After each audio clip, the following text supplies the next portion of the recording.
Nigeria. Nigeria what? The only media that have been consistent speaking against the bad government and for the purpose for reformers.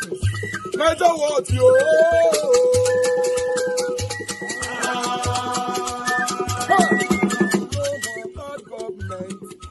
No more bad government. Niger what? No more bad government. Niger what? No more bad government. The only media that have been speaking. No more bad government. The voice of the voiceless. No more bad government. No more bad government.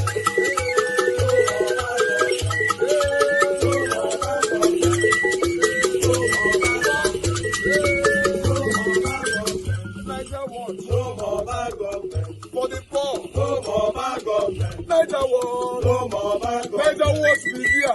No more bad government. No more bad government. No more bad government. In Nigeria. No more bad government. No more bad government. No more bad government. The only media. No more bad government. The number one media in Nigeria. No more bad government. That have been speaking against government. No more bad government. Niger what? No more bad government.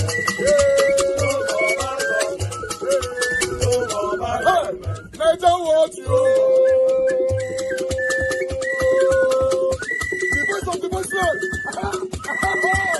The voice of the voiceless.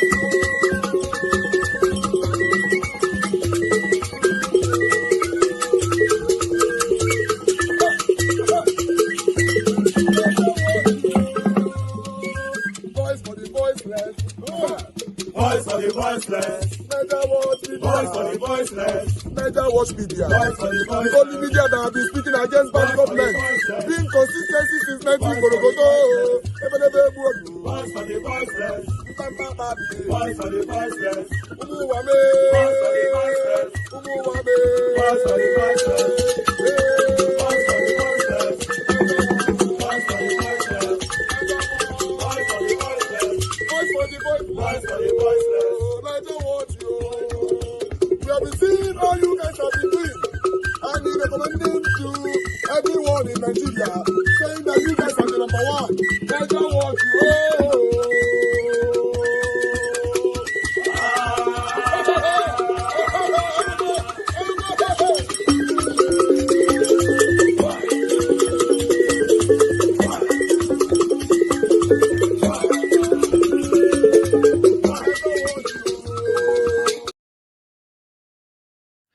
Hello and welcome. My name is Magnus Soraka. This is Woto TV.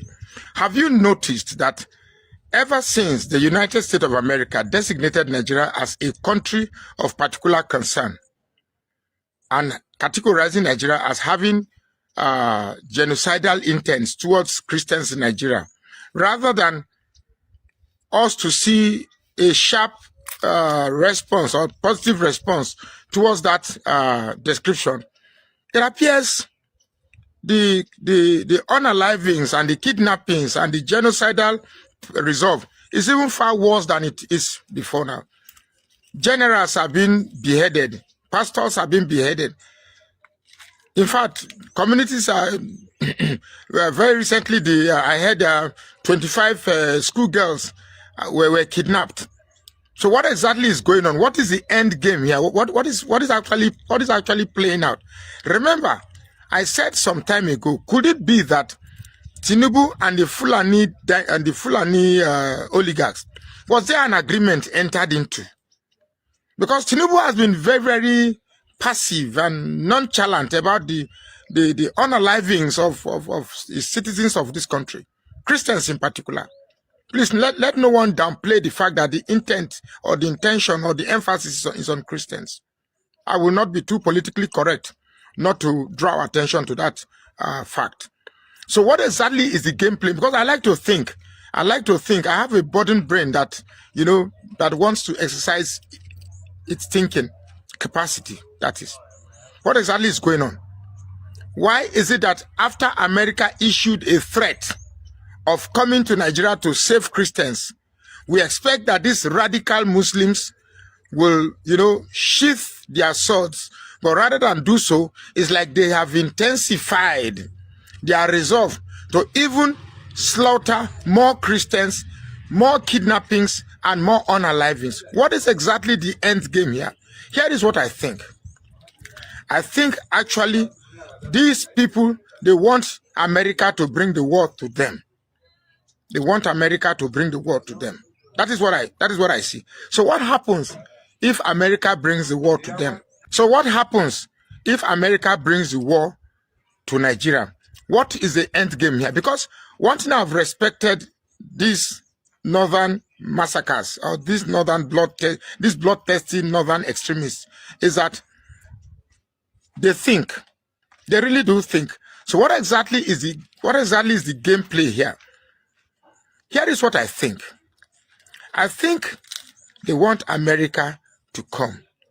Let's not forget that they don't value their lives. They don't. They don't. I've been in Jos here. I've seen countless of suicide. But if they tell me in this my lifetime that I witnessed Nigerians engage in suicide bombing, but I saw it with my naked eyes. The one I particularly saw was in a church. The man drove in with a car, Toyota, one of these small Toyota one-door car. The car was laced with explosive, and he was smiling. When they asked him, "What did you come to do?" People went to the car. "What did you come?" He was smiling. When they saw that he was a Hausa man, the way he was dressed, he dressed very cleanly, but he was smiling. People started running, and before they run, as if those who ran, they knew exactly what was happening. He detonated the car. That was how the car exploded. The church collapsed. The church collapsed on everybody in the church. Luckily, by the grace of God, nobody got injured. It was only one elderly man who was very elderly, about 70-something-year-old man.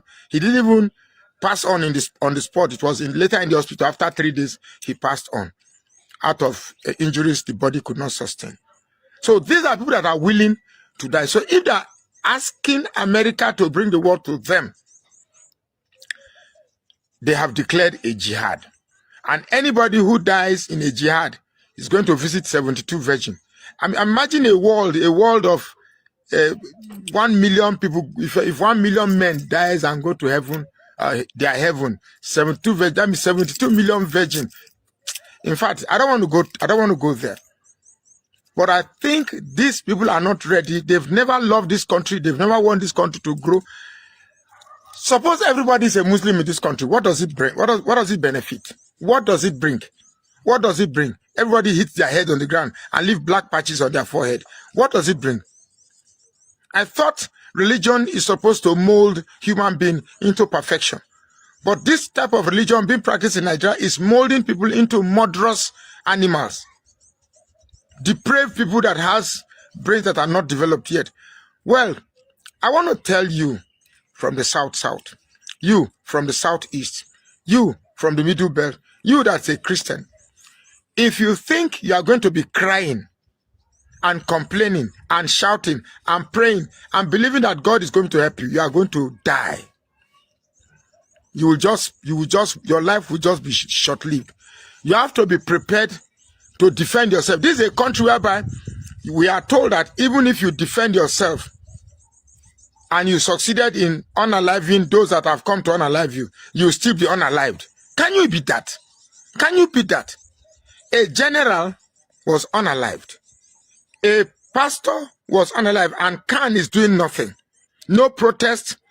The big men of God who have chopped too much tithe are not talking. So if you think that this government has your interest at heart, you are going to die at the age of 40. You are going to be short-lived very soon. So you better prepared. You better prepared for the worst and be ready to defend yourself. Be ready to defend yourself.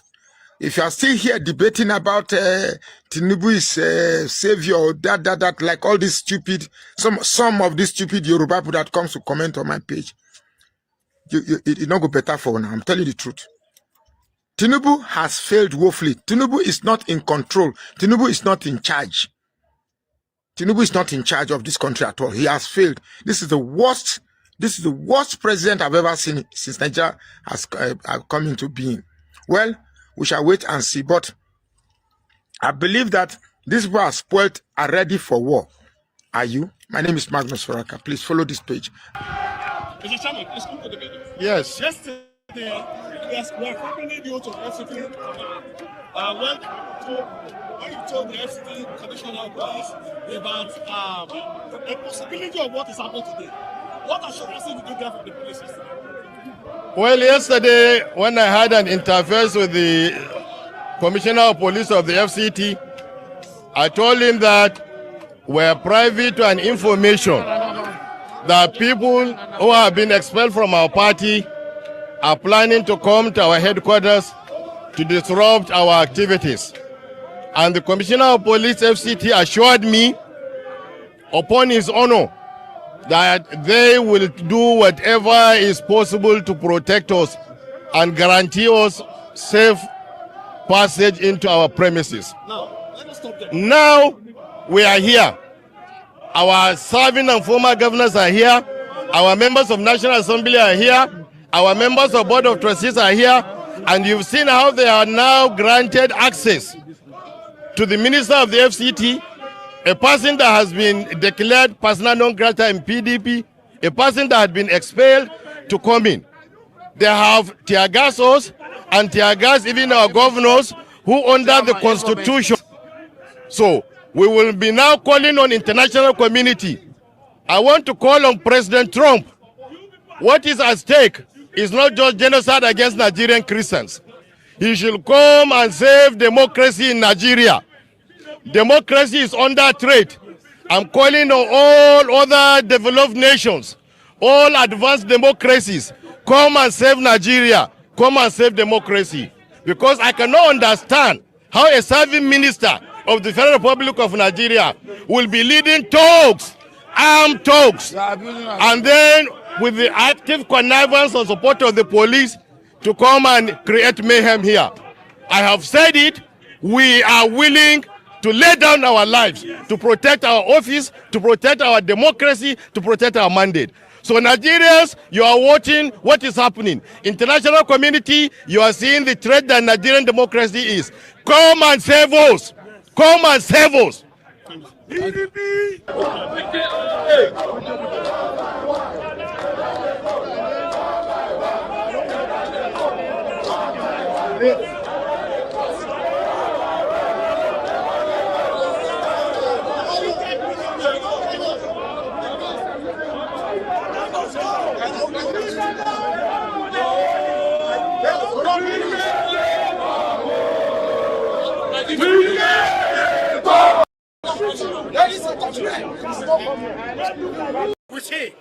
Push him. Because you cannot do any. You cannot do any kangaroo. You cannot do any kangaroo.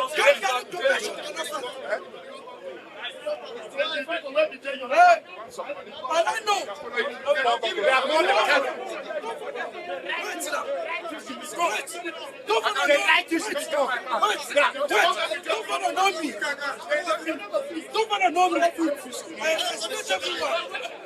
This party, nobody can kill this party. At all. And it's my organ.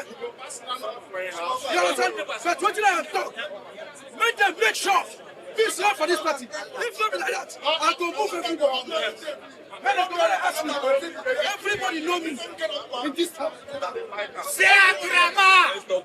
Say AMT. In a good meeting. Say Abdurrahman. Visit Wike. And he takes it. Say Abdurrahman. Say Abdurrahman.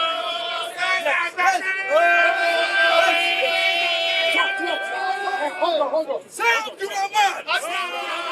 Say South Daddy. Say Abdurrahman. If they don't want them, then tika. Yes. Let me talk out. Yes.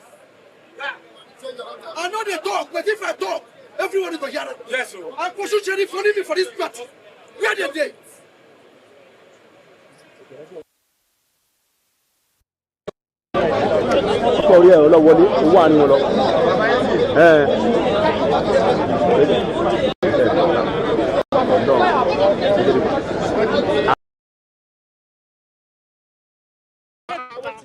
Hey, can you arrange yourself properly?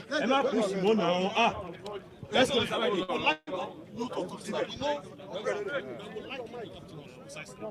Well, we are here because our chairman invited us for the inaugural meeting of the brand new NWC after the convention in Oyo. Other distinguished leaders of PDP, I want to thank all of you for your resilience, for your courage, for your resoluteness in this struggle to take over our party, our property, and in doing so to save democracy. For the past 7 hours, Nigerians are living witnesses to the struggle we've been engaged in with those renegade members of our party that were expelled in our national convention in Ibadan. They came here with armed talks like we did predicted to disrupt our meetings. But God so kind, we were able to contain them effectively. Now we have driven them out of the secretariat, and as you can see, I have entered my office. I have assumed leadership as the elected national. So this struggle, no doubt, is a continuing one. Yes. We will continue, we will remain relentless, we should continue to fight. But I want to call on the president. If there's anybody that wants peace in any given society, it should be the leadership. The president should call his minister to order. The kind of conduct that the minister of the FCT had gotten himself engaged in this morning, leading to this afternoon, is unbecoming. How can a serving minister lead talks to come and disrupt a legally arranged meeting? The meeting, in respect of it, more notices have been given to the police and other security agencies. If we had not exercised restraint, if we had not controlled our members and our leaders, there would have been bloodshed here. We would have been tear gassed, and I think more than 50 canisters of tear gas had been shot at us. But we remained relentless. I will continue to remain relentless. So I call on all members of PDP all over this country to know that this is what is happening. And should this continue, I will not hesitate to call all members of PDP in Nigeria to assemble here. If they are going to kill us, let them kill. So I want to call once again on the international community. You've seen what is happening. You've seen what is happening. You've seen the attempts that is now openly being made to destroy and stifle democracy. We will defend democracy. We shall continue to act as the vanguards of democracy. And like I've said, we are prepared to lay down our lives for the purpose of watering and nurturing this nascent democracy that our forefathers had fought arduously to give us. I will therefore want to commend the resilience of our members. I want to thank our leaders for refusing to be provoked in spite of the high amount of provocation. This shows that we in PDP were peace-loving people and will continue to be peace-loving and law-abiding. But that does not mean that if we've seen that people are going to touch us, are going to touch our integrity, are going to touch our lives, that we will not hesitate to take advantage of the constitutional right that we have. Because it don't restrict my airflow. I was dying. I needed to pull out. As I shook my finger for this eye, they move, and now bite sound. As I shop my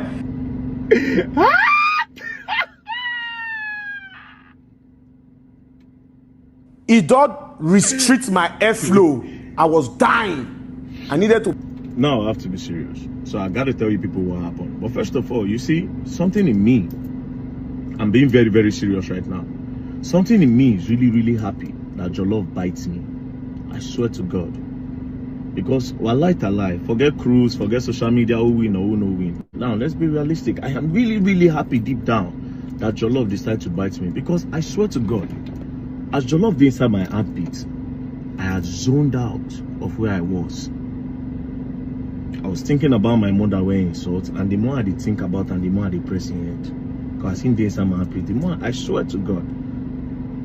I was thinking about my mom when the insult called useless. I just did press in neck people.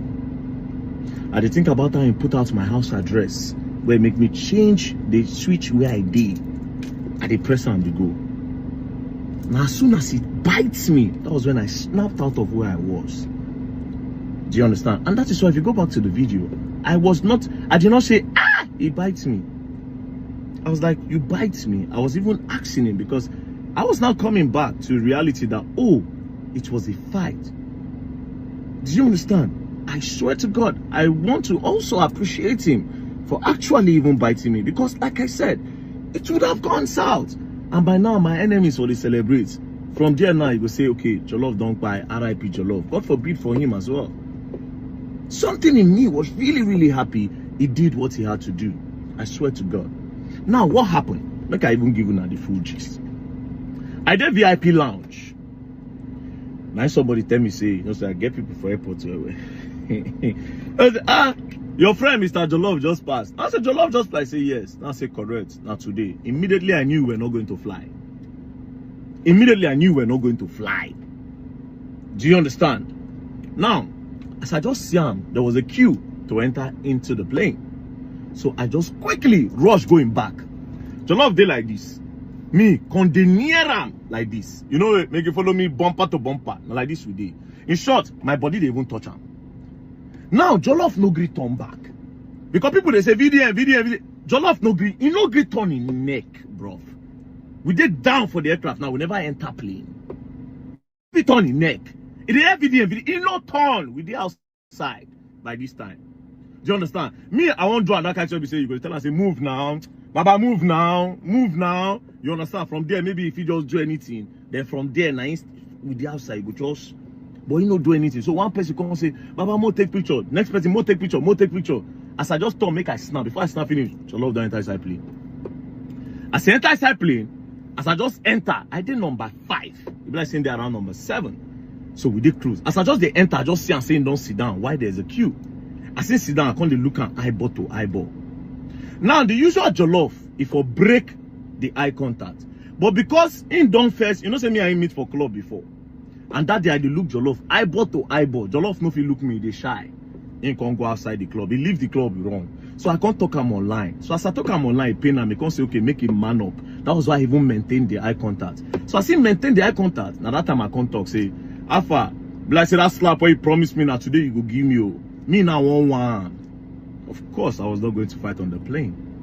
But I just want one. Like, you go one, you go one. So as I talk him, because say bless you the Chris. So as I see they repeat and people they say the play because they say VDM. Because it's a VDM. So he now he can't do one other place, right? But he see they talk, me say see they talk, can't they laugh. I can't say, oh my guy go be so if you don't slap me, I'll slap you. I'll go chop your father. At the one they go. Do you understand? As I see they talk, now me can't stand up. As I stand up, I won't go in front there. Go down and say, I mean, go slap me. Then I know say he must flinch. You understand? I know say he go flinch. So I just don't do that one. If I mock him, I'll come down and laugh. So as I did waka go in front, one older woman where we don't see before, where follow me snap, can't stand up. I say, very dark man, what is wrong with you? What is wrong with you? Come on, go back to your seat and go and sit down. As I dey follow mama they present, before I feel just turn, before I feel say Jack, he don't blow me. Boom! For face. I say blow me the first one. Before he don't blow me again. By this time, Funny Bone sit down. When he threw the first 2 blows. By this time I not reacted. Now see don't come with the 3rd one. Now that time me now come collect him from him. Come put him down. Now before I put him down, when he was throwing that blow, I swear to you, this is what I wear every time. My hands were like this. Jollof face was right to me. When I go meet him, I forfeit punch him. The first thing I did, I turned this ring like this.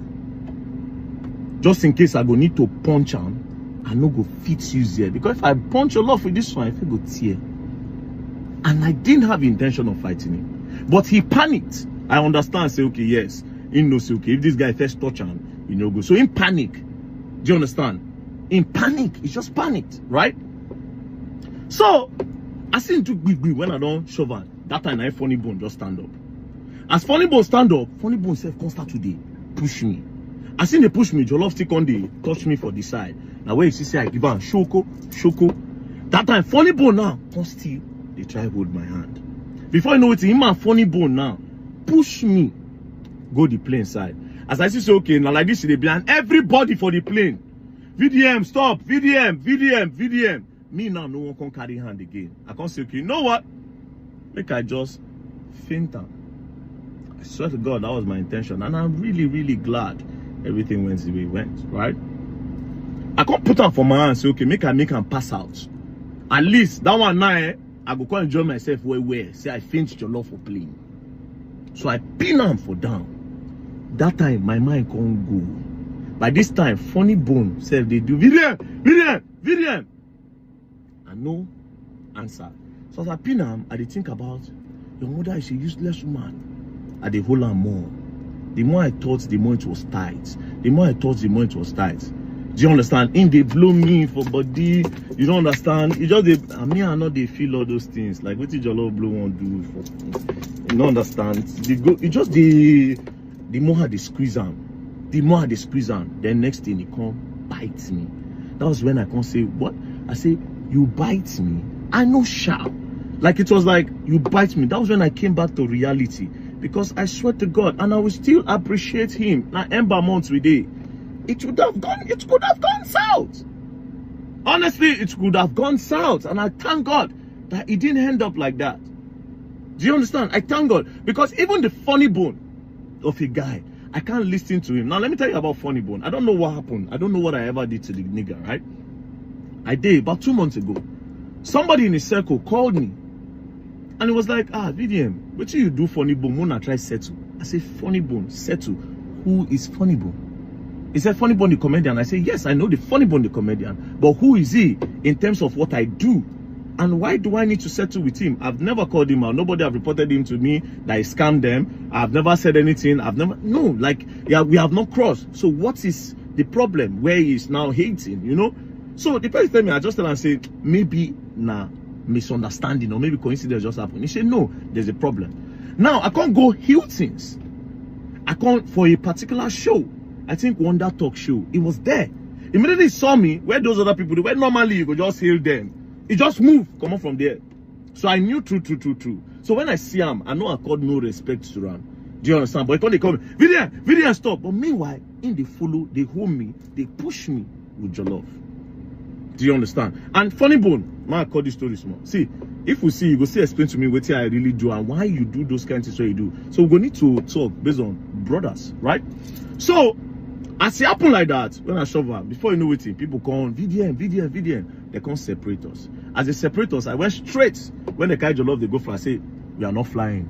90 flight attendant come to say, of course you are not going to fly. I can't say thank you very much. I can't laugh. As we went down from the aircraft, I can't dance. In short, this is part of the dance.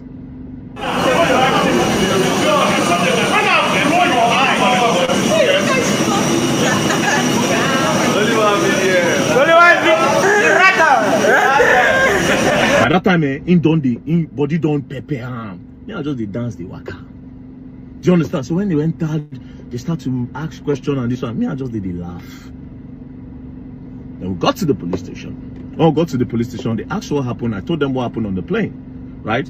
Before then, a commissioner of police had called them that, oh, they were bantering, insult upon insults, talk upon talk, jollof, punch. So, now very dark man, get case because now me in punch. Now who first punch, now he assault the other person. They asked me, I explained everything. Immediately I told them, I don't want a case with jollof. I can't do nothing. I don't go to the police. We are street boys. We don't do police. You hurt me, you stab me today, I'm not going to tell the police. You shoot at me, I'm not going to ever tell the police. Do you understand? The street is the street. We don't go to the police. It's for the other type of people. At the end of the day, Jollof started to explain, can't talk about his wife. Say me. I talk saying wife, they knock up and down, and then I don't they bully him for days, right? So I can't talk, say, I see him go back. I can't say, sir, let me go back to the Genesis. Immediately I started talking to Jollof, I told him that if I lie, you will swear. And if you say I am lying now, and you can bring an evidence against what I say, I will kneel down in front of everybody, and I will apologize to you. They will video it and they'll post it online. He kept quiet. He was looking at me. I said, you insulted my mom first. Called her useless and everything. He started stuttering. Now you know if you talk again. I said, just provide one evidence where a video when I make before your video, when I insult your wife. We came back again. We were talking because in the DPO's office, I asked him something. He get where he come to talk. I tell him, I said, Jollof, you go sign to the debt. So then I said, we go make them public. Say 2 of us. Anyway, we'll see ourselves. Do you understand? Who first buy will not imbalance? In first the Rick, he can't shut up. Immediately I said that, he kept quiet. I knew then and then that Jollof just won. You don't understand? Nobody say this one if you follow me. It's not possible, right? Anyways, at the end of the day, they come to talk, say, oh, settlement at this one. If I say Rick, then the man comes and say, do you want me to wash my hand? Make a carry soap wash my hand. Come say, no. Say, Ingo leave and say, it will be a disrespect for me to say you should wash your hand. You know, that time now they even press my phone. In they talk. I don't even, the one where they in my mind, I don't do it. So by that time, they come start to talk, say, okay, yes, whether they'll get travel banned and all that. They don't call me. UDM Alpha. Private jets day. Do you want to go? There's a PJ. Do you understand? One of my auntie don't call me. Don't be auntie from my family. Some of these people say they really like VDM. Coded, private. They don't talk nothing. Do you understand? They don't say nothing. VDM, do you want a PJ? Thank you. I say, no man, I appreciate. Let's just follow the right procedures. And then when we are done, if not, if I want to show myself yes, now PJ I'll take home. And everybody for just the one that say, okay, yes. I know say now they say I did not do man. Human are 70 something plus. I can't think of that. Because now we on our mind they go. I don't believe say good people they where they support people where they do their best for the country to move forward. Do you understand? Now, at the end of the day, will I still beat Jollof? I might eat Jollof. But beating Jollof, I don't think so. But eating Jollof is my favorite thing to do. Do you understand? But at the end of the day, what has happened has happened. Do you understand? And please, everybody saw how Jollof beats me up. On a day when Jollof beats me, I don't do anything. We they argue. They punch me 2 times. Beats me mercilessly on the plane. I was helpless.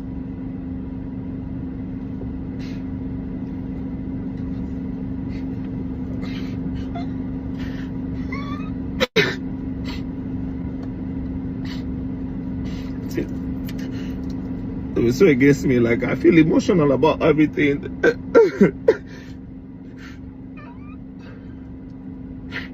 Thank you, Rattels, for supporting me in the comments. Thank you, everyone, for being part of my life.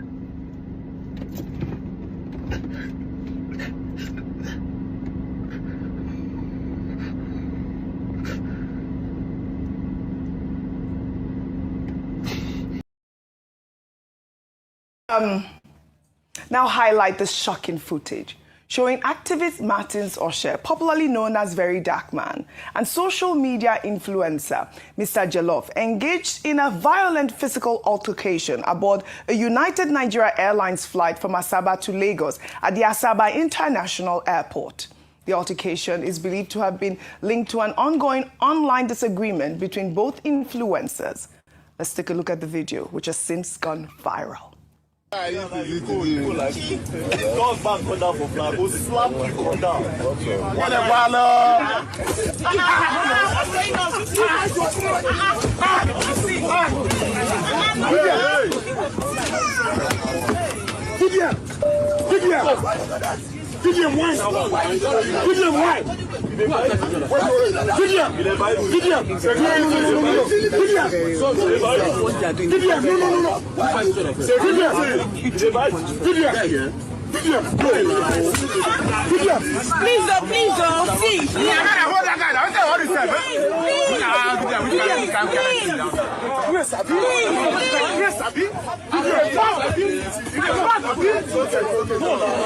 enter plane, I see another one, say, see, today, he go slap me. I go near and I punch me, boom. When I follow him, he started biting me. All right. United Nigeria Airlines handed over both influencers to airport security after the incident. And Nigeria's Civil Aviation Authority has said that both men will face sanctions. Michael Achimugu, the agency's Director of Public Affairs and Consumer Protection, called the altercation unacceptable behavior while emphasizing how their personal fight also endangered others in the vicinity. And I'll take this reaction, Rufai, before I come to you. This person wrote on X, Mr. Jollof and VDM fighting inside a plane before takeoff. At this point, some people need to understand that public spaces are not their living rooms. This is totally unacceptable. Grown adults turning an aircraft into a wrestling ring. If you can't control emotions for a 45-minute flight, maybe you shouldn't be flying at all. Respect the crew, respect the passengers, and respect yourselves. This has to stop, and truly it has to stop. We are seeing these sort of, activities going on our aircraft. Can you imagine if you were on the plane? But, VDM has, always been, he's considered the activist of our time now. He's been doing so well with, exposing immorality and always speaking up for the moral code. I don't know what he will say when he comes out of, I believe that they're still held up at this point. I don't know what they've released them. I don't know what he would say after this incident for his followers at this point. See, when you don't set targets and timelines or set rules, things will repeat themselves. You see, when we're saying that Wasiu's matter should be dealt with properly, and the other lady's matter, what's her name, Comfort now, should be dealt with properly, and we made them celebrities, this is the kind of society it calls. It will cause a society where people will have altercations and they'll think they can take it into the plane. VDM and Mr. Jollof's matter spans a long time. They've both abused each other. They've both said things against each other. They've both threatened each other. But seeing each other in the plane and having that fisticuff in the plane, endangering the lives and the safety of other people is totally wrong. You can have your squabbles, but not in the plane. They have both taken them to the security forces. They were released yesterday. They said the NCA is looking at it. We must see actions to be meted out. We must see sanctions. The Minister of Aviation too must wade into this. This must never happen again. We must show very strong and stern measures because this will keep happening. I am happy that both of them were immediately deplaned. So they didn't go on that United Airlines flight. Immediately once the fighting happened, they brought them down from the plane. Most importantly, we are waiting to see what Mr. Kiyamo and his team will do on this. Right. But this is a sore point, and this must never happen again. And it is only sanctions that will make it not happen again. Yes, sure. We are waiting for the report, but you saw the video. I believe VDM said that Mr. Jollof was the one who threw the first punch and beat him as well. Report. And, what was your eyewitness report? So they say that. So they are threatening themselves online, and Mr. Jollof had threatened him that the next time he sees him, he will give him a slap.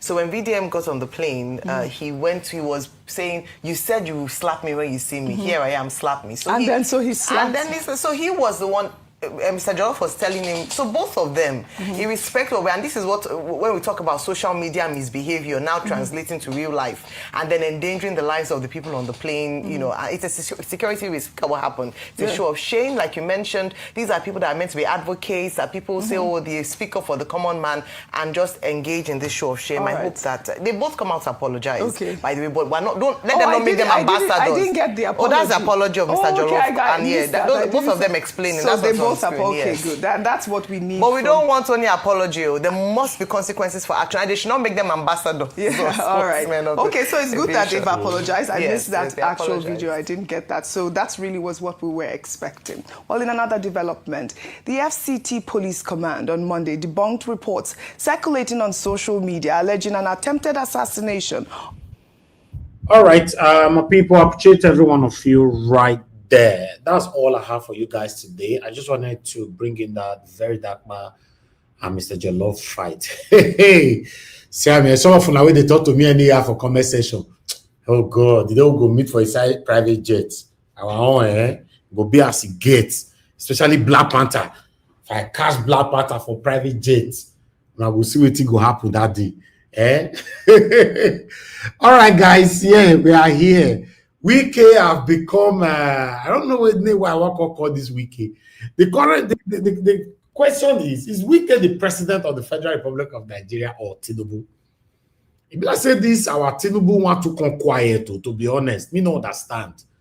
They say it be Jagaban. I don't understand. A lot of things is happening under his watch. Terrorism, killings, kidnapping, a lot is currently going on right now. Is it true that Tinubu is the one governing this country, Nigeria, or there are people that you and I don't know, but they are there taking final decisions? Because it's baffling, it's shocking what is currently going on right now. The 25 girls of children that were kidnapped. Only God know what's going to happen, and see what is still happen to the army officer with the behead the head. You know, my put on for you more than see him. You know, a lot is going on. Whether an army officer or not be, I mean, a human being, you know, he's gone. You get family, you get everything, he's gone, you know. He's to take responsibility for this. So they confirmed they kidnapped him, they killed him, and they behead him, and nothing they happen. We own this country. Nobody can stop us. Premium Times reported this. Although they are not the only one that reported, a lot of people, a lot of platforms, mainstream platforms, media, articles, you know, all of them, they have reported it. My people, what did they sub for this country? What did they happen? Donald Trump, how far now? Been a match you can't be. You don't understand, though. So they come. When you they come? When are you coming? If they come. I understand. Don't the way they act. So it can't be like say you be coward, though. If they come, you come. The country is not pleasing. Nothing is working. And if you are coming, make sure say as you they catch these people, catch APC people, and everybody supporting APC, catch all of them at the same time. You know, we get some of them address. Some of them don't look. Sunday, we don't get the day. Catch all of them, because anybody supporting satanism, they are part of the killings that is currently going on in Nigeria right now. You cannot see what is wrong at the same time you are supporting what is wrong in the name of, oh, you just like the person. You don't have to like anybody that is doing anything wrong. Donald Trump, a power. You say they come. With the road, when are you coming? All these people, when they behead, they cut, they so. If you like say since when they party talk and saying they come, and then the old thing you come be as you get to. Me not can understand again. My people, wait till they happen. I'd like us to start talking. Good morning, good afternoon, good evening to every one of you right there. I appreciate you all. I'd like us to start with my people on the panel. I don't know if anybody have not called in today, but in case you call it later on, I might pick your call. Press on the like, help us to share. Nobody don't buy me coffee today as well. Be the first to buy me coffee. Click on that dollar sign. It's just blinking at you. Click on it. Mr. Emeka, you are the first on the panel today. Good evening to you, sir. Please talk to us. Yeah, thank you, Mr. Evans, and good evening, everyone. Thank you. Well, you know you have first person is 15 minutes, right? Okay, that's sufficient time for me. Thank you very much. Let me go straight to it. I watched, I don't know if you played the interview of Piers Morgan and the Nigerian foreign minister. No, I didn't. But talk about it. Yeah, please. Okay. I don't know if you might have the time to play. Maybe tomorrow you might want to play it for everyone to watch. But on the context of that interview, it's quite an embarrassing one. There are two angles that I might want to speak about on the interview. On the person himself, that is the Minister of Foreign Affairs, with Tuga, right? Ambassador Tuga. I'm completely embarrassed and ashamed that such a man is holding that office, because he is the face of Nigeria to the outside world. He's the chief ambassador of Nigeria to the international community. He is actually the Secretary of State, the equivalent, what we call as foreign minister, or some would say foreign secretary, like the UK. And then he's the one that would sell Nigeria to the world. Actually, all the ambassadors report to him, but technically we do not have anyone. So the utterances or his statements completely shows his deep level of whether deliberate deliberate deception, because I won't call it ignorance. Why I won't call it ignorance is that Piers Morgan asked him the question twice. What were the question? How many Christians were killed since 2009? And how many churches have been destroyed? So since 2009, initially he deflected. Then again, I know maybe somebody passed the information across to him.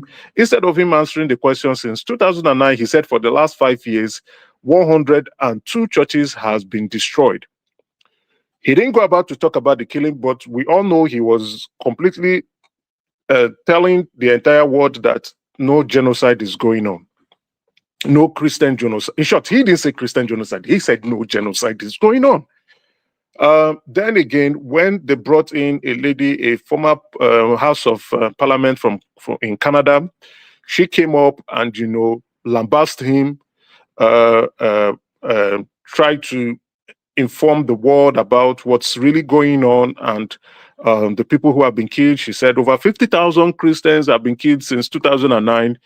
What the Tuga was saying is that, oh, she's trying to push a wall. She's trying to ensure that Nigeria turns to another Sudan, that she's being paid to, you know, saying a lot of nonsense that do not reflect or do not make any sense in my point of view. Then Piers Morgan gave him the opportunity again to answer that question. And then that was when he now said 177 Christians were killed for 5 years. He was not even talking about since 2009. He said for 5 years, 177 Christians were killed for 5 years. And 102 churches have been destroyed.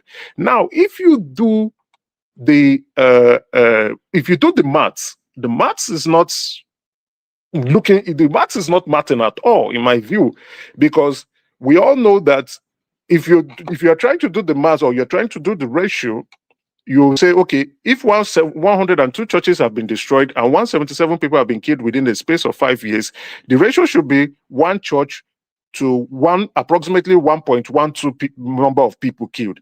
But we know that churches, the members of each churches are more than one. It's not just the pastor that is preaching, or the pastor and his wife, or his children. We have other members attending the church. So it is not accurate. That is an outright blatant lie. Even though the former House member of Parliament called him out that he's lying. I know when you're lying, look at your body language, you're lying. So Piers Morgan had to correct and said over 50,000 people, and where he was accurately lying that no genocide was going on. So they ended that segment of the interview and they showed that pastor that has been shouting. You played him yesterday, and the man spoke and he said, look at how this killing has been going on. And he gave pretty much a clear view of how the hostility and how Boko Haram started. He said it. Boko Haram was formed by members of the government in order to stop Jonathan from becoming president. Well, he's not the one saying it from me. It's on newspapers, daily newspapers. A lot of people have said it. The vice president has sat down with members of Boko Haram. Ali Moshood Sharif, who was the former governor of Borno State, has been alleged to be involved in the formation of Boko Haram. We've even had the senator Oshomole from Edo State North saying that ex-military generals are responsible for insecurity issues going on in the country. So these are not, we can't use the word allegedly here now because we have people in authority, and likewise we can cite newspapers on this matter. He made reference to those issues, right? And he also said Trump is begging on Trump to come, and he cited the Bible, Exodus 8:38, I believe so, or Exodus 8:3. I'm not so sure. I can't remember which of the verses he used, where he was saying that God has heard the voices of the Israelites who are suffering in Egypt, and he's coming to rescue them. That Trump should come as quick as possible to come rescue Nigeria. Now, my other viewpoint on this, it shows how incompetent President Tinubu is. They keep telling us, right, that Tinubu has eyes for talent. Now, if that eye for talent has picked this man who has gone out to begin to say lies, not that the man does not even know how to tell the lies properly. He was not coherent enough to explain himself. Rather than using the opportunity, now you are fighting. Instead of you to speak, you are the foreign minister. You are not a media aide. You are not a communication spokesman. You are not someone, a speech writer. You are the foreign minister of Nigeria, and technically can run for president. You were busy exchanging words with someone who has left parliamentary house in Canada. It completely shows that you don't even respect yourself enough. You are busy exchanging words. That you are ridiculing the country.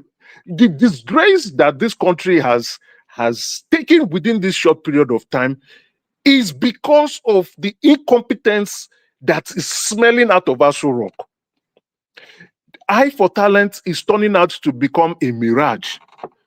Tinubu has made a huge mess in his administration. Somebody was telling me, oh, Tinubu is going to turn the boat around, he's going to do things, and I'm like, that oh yeah, we all saw what he has done, he's getting, I'm like, this is not looking like it anymore. The man is weak. Since 1999, we've never heard of any coup attempt. This is the first time since our Fourth Republic that we are hearing that there's a coup attempt. And even at that, they were so ashamed to own up that there was a coup attempt. And the military will not plan that if they don't know that the president is weak. And also that the general public do not appreciate the level of governance being melted at them. That is what is going on.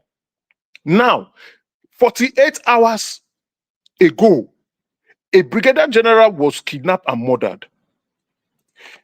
Not only him, there were 5 of them, four serving officers, including himself. They released one to go and tell the military what they have done. They killed the remaining 4. The same 48 hours ago, 25 children were kidnapped from government girls' secondary school in Maga, KB. The police who were narrating this story were telling the world how the kidnappers, the terrorists, ISWAP, were scaling the fence. You saw them scaling the fence, but you did not do anything. Now, can we actually now agree that there's some form of complicity of government officials and security operatives with the issues going on in Nigeria? It is a shock. It is a shame. It is not surprising anymore. But this is now getting to a point of huge embarrassment and disgrace for our entire country, that we cannot sleep with our eyes closed because we don't know what is going to happen. Before we sleep, we have to invoke prayers, and it's not okay. Now, looking at what's going on, there is no press release from the military, no press release from the presidency. Even the military denied that the brigadier general was not kidnapped and murdered. The younger brother to the brigadier general had to issue out a statement with his X account, telling the entire world, look at what is going on, and the Nigerian army is not admitting. Till today, 48 hours, they've still not admitted. Now, what we have also seen is that when their location was leaked and they were ambushed. Who leaked their location? They leaked their location, the general ran away and was communicating for rescue attempts to come up to meet him. Before you know that, his same location was leaked again. That was how he was captured. So who leaked their location? They have to investigate. They have to investigate. I think on a separate platform, somebody was discussing about some form of disagreement in the top hierarchy brass within the Nigerian military. That something is brewing. It's as if there are different factions within the Nigerian military that is at loggerheads with each other. That now drew my attention to the fact that during President Buhari's time, a chief of defense staff boarded a military plane. That military plane crashed and no investigation was conducted. I reviewed gender. Unfortunately, I had so much work on my plate. I would have gone to look. That same chief of defense staff made a statement. He made a statement about the insecurity in the country, and he made a vow to stop it. Before we knew it, that man is dead. No investigation, no public statement, nothing was issued. We only got a replacement. So we can now see that something is going on in our country. Now, even from the statement of Ambassador Tuga, instead of him to say, we have a problem in Nigeria that we need international support, we need the international community to come in and help us, he was busy denying the obvious. He was busy lying in the face of truth. He was busy not acknowledging our weaknesses, trying to play propaganda with international media and opening us up for more disgrace because it appears that our house is not in order. And clearly, our house is not in order.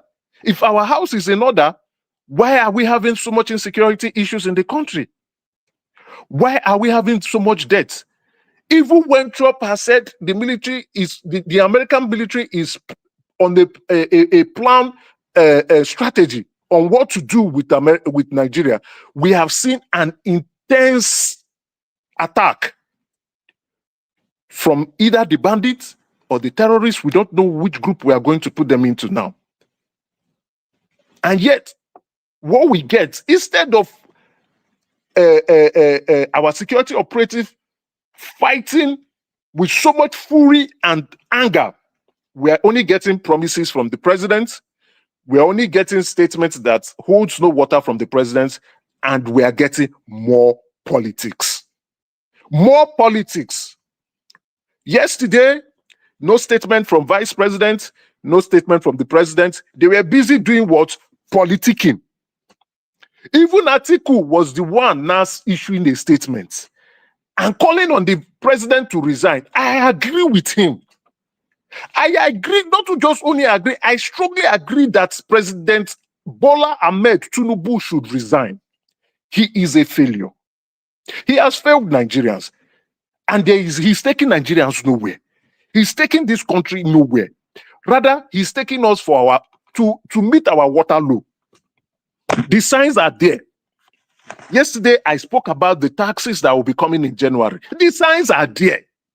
Evans, I don't know if you do budget review when budgets are being released before they are passed as appropriation bill. But I try as much as possible to review each budget every year. You find fictitious items in budgets. You find budgets being padded. You find items that have the prices are just skyrocketed to a level that you cannot. You just look at it and say, what's going on? CCTV cameras that are getting so cheap by the day, even in China, they are throwing it all around. Richard, when you see the per units for each CCTV camera in a budget, you will shout, what is going on here? You find fictitious items. We've been borrowing to fund budgets. Now, they are going to tax us to fund that budget. They are going to tax us to fund their lifestyle. They are going to tax us to ensure that their children go to Harvard, go to Oxford, go to Columbia, go to Stanford. We will be the one funding them now. That is what is going to happen from January 2026. That is the plan Tinubu has brought in. That is the enslavement Tinubu is going to put on us. That is the pain Tinubu is bringing to us in the name of tax reform. They have Everybody say, no, we are looking for money. We want to put all those things are clear lies. The simple thing is that we don't have money. We are funding a budget that most of the items are fictitious. Most of the items are being repeated. Most of the items are being padded. And now they want Nigerians to fund that budget. And actually, poor Nigerians will fund that budget. You are going to fund it. Election is coming. You will pay for that election. Now we can see what Wike and Sheyi Makinde are both doing, fighting for PDP. You see, they are playing games with us. Let's be very realistic. They are playing games with us. You saw there was a man who is coming to say, oh, Sheyi Makinde and Bala Mohammed took money for Tinubu, but we have Wike, who is a minister in Tinubu's administration. So what do you think is going on? Both are serving one master, and playing games with Nigerians. So that's why I really do not want to talk about this, because I clearly said it previously that opposition party has been kept in a phase that they cannot grow. Opposition party cannot do their job because they've been deliberately kept in that phase. We can see the fight going on. These are the people we want to take power from. They are madmen. So if you want to take power from them, you must be madder than them. Thank you very much. All right, Mr. Emeka, thank you very much, sir. I appreciate you. Thanks for your submission. Yeah, but how many people get the mind we want madder than them? We go fit. You know, for me, I wish Nigerians are the one that can be madder than them. You know, because we are too quiet with all that is happening to us right now. We are just too quiet, man. We just move on easily. It's just crazy. We move on easily. But nevertheless, let's move on. I appreciate every one of you right there. Thank you very much, my people. Please press on the like, help us to share. Let me hear from my brother, Mr. Jonathan. Thank you very much, sir, for joining us. Good evening to you. Please talk to us. Thank you very much, Mr. Elvis. I greet you once again today. God bless you. Great. Yes. My fellow panelists, I greet you all. You're welcome. God bless you all. Mommy Diaspora. Once again, I greet you. God bless you abundantly. And my fellow commenters and prospective callers, I greet you all. God bless you all. You're all welcome. You see, when Nigerians are ready, they will take their country back. The statement from but when, Mr. Jonathan, you remember the Tiananmen Square in China in 1983. Nobody in the world ever believed that Chinese will mount such courage to come out. Not for one day, not for two, for days. Running even into months. They stood outside.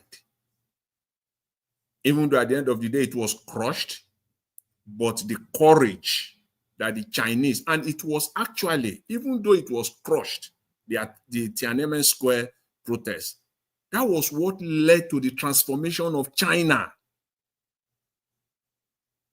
That was when the Communist Party decided to put its ass together, and the transformation of China began. The re-transformation began.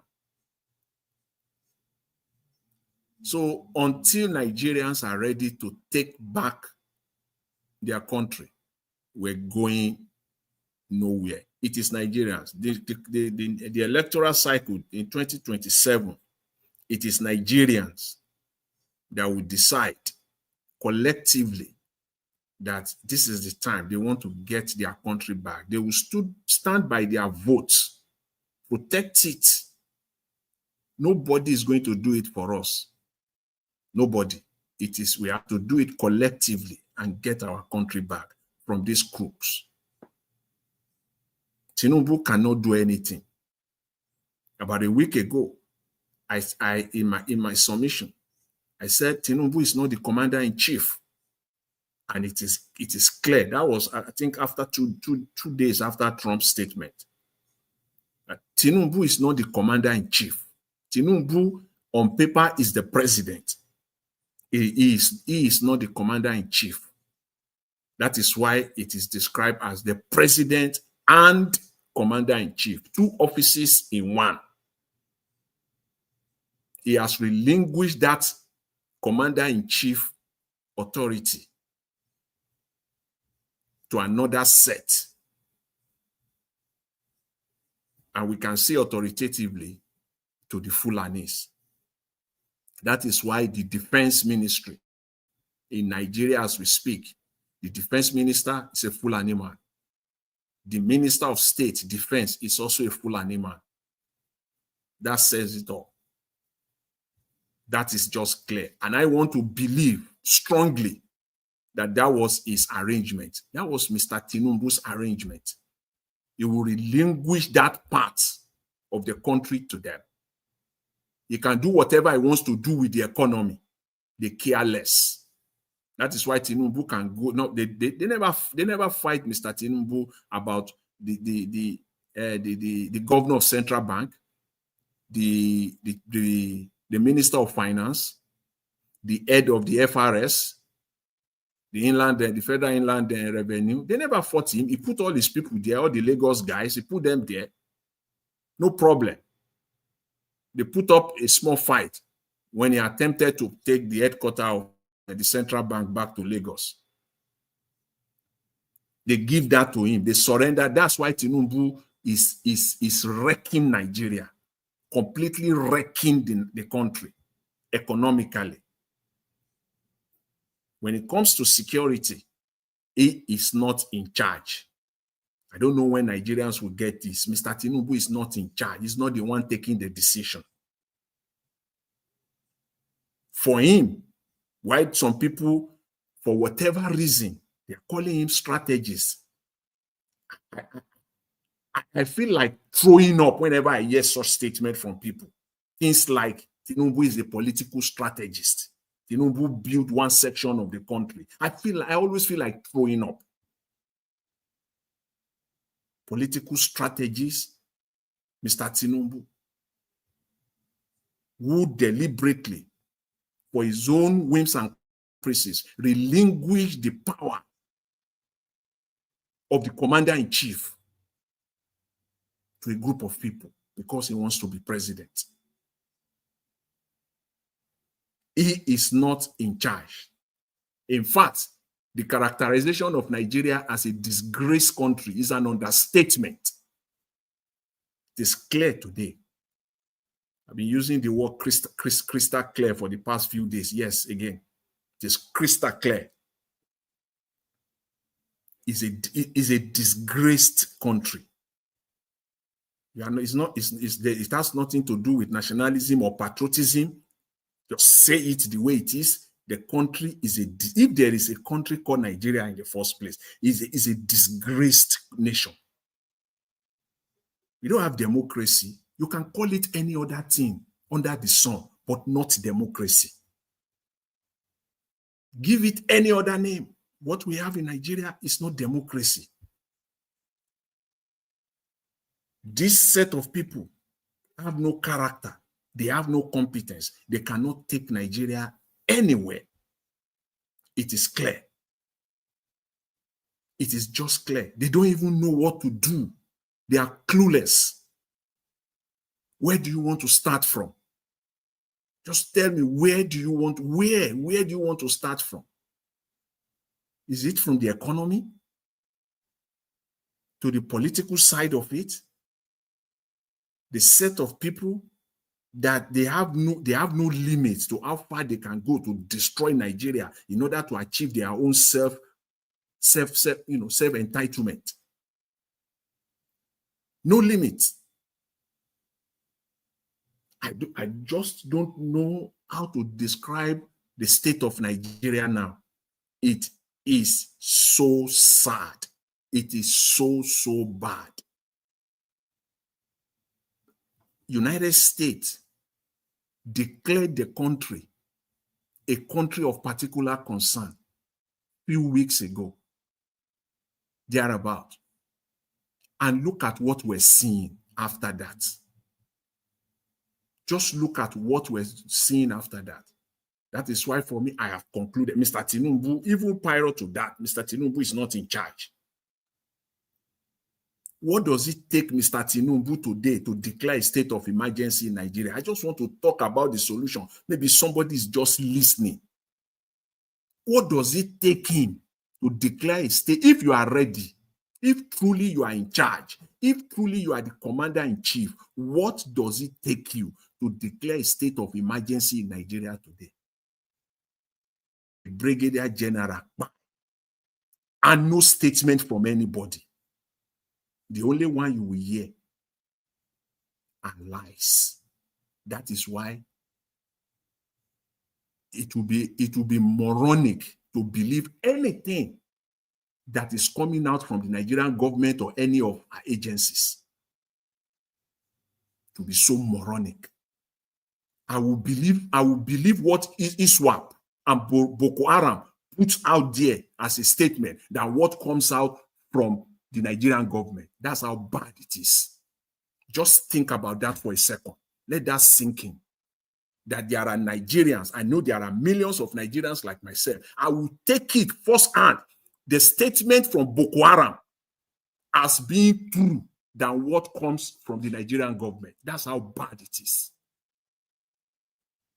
If your brain is okay, you are okay, your brain is intact, and you want to believe anything that comes from the Nigerian government, I have a bridge to sell for you, and I will deliver it faster. I will deliver it faster than Amazon Prime for you. Yes, I will deliver that Calabar Highway Bridge. I will deliver it for you if you believe anything that comes from the Nigerian government. They have no capacity to say the truth, and as it is right now, there is no any other way. Their job is cut out for them. It is either they come out clean. When they come out clean, Nigeria will move forward. That is why you can see the foreign minister going out to lie, because they cannot confront the truth. The truth will break Nigeria. Let's get it straight. They've gone too far. These guys have gone too far. It is too late now. They must maintain the trajectory of lies. They have to stand on that trajectory of lies. Any shift from it, Nigeria will break. It will be colossal. What will happen, what you will hear, will be colossal. It will be disaster. So they just have to maintain these lies. That's why I started by saying it is Nigerians, when they are ready, they will take back their country. If you are not ready to take back your country, then be ready to continue to live in these lies. They will never shift. They will never tell Nigerians the truth. They will never release the names of terrorist sympathizers and sponsors. Mr. Tinubu will never do that. If Mr. Tinubu is true to it, and he is indeed the commander-in-chief, I dare him, I triple dare him to release the names of terrorist sympathizers in Nigeria. If he is the commander-in-chief, even pretend, call a press conference, even if you don't want to come out in your usual style, use your spokespeople. Let them come out. Even if they will not mention their names directly, let them come out and speak to it directly. I triple dare you. I triple dare your government. You will not last 72 hours. These are the facts that we must know as Nigerians. These people cannot say the truth, and that is where we are in Nigeria today.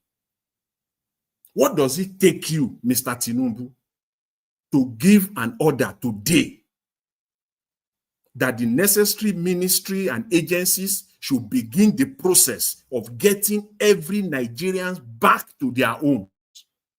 What does it take, for crying out loud? If indeed you are true to it, if indeed you are the commander-in-chief, it's only an order, it's a statement. You will make that statement, and it stands as a commander-in-chief that the Nigerian military should, every IDP camp today must be shut down. no more IDP camps in Nigeria. But because some people are benefiting from it, it's become a business. Billions of naira are incorporated into the budget for expense to cover IDP camp. So I'll just leave it there. And then next I'll talk on Mr. Wike, if time permits. That one is an aberration, is a disgrace. The man is a disgrace, should not be found in the committee of people, should be kicked out. These are the people that are superintending over the affairs of Nigeria. The likes of Wike, we go nowhere. Thank you, Mr. Elvis. I'll leave it there. Thank you very much, Mr. Jonathan. What does it take for Tinubu to declare state of emergency? They know how to do this thing, but they can't dare. That's just the truth. The agreement they had with these people is what we are still questioning till tomorrow. So it's crazy. But meanwhile, let's hear from Ogashimize there, Mr. Oduwa, before Abdul Malik. Ogashimize, please talk to us. Good evening to you. Yeah, Mr. Niger Watch, good evening. Good evening, everybody. Good evening, all the panelists. Moment Diaspora, I greet you for all you do by standing by every day by day. I greet all the whole good people of Niger Watch family. Yeah, Mr. Mecca, I will ask the question again. You see, not when someone collects bribe. When someone collects bribe, you know that that person have done bad.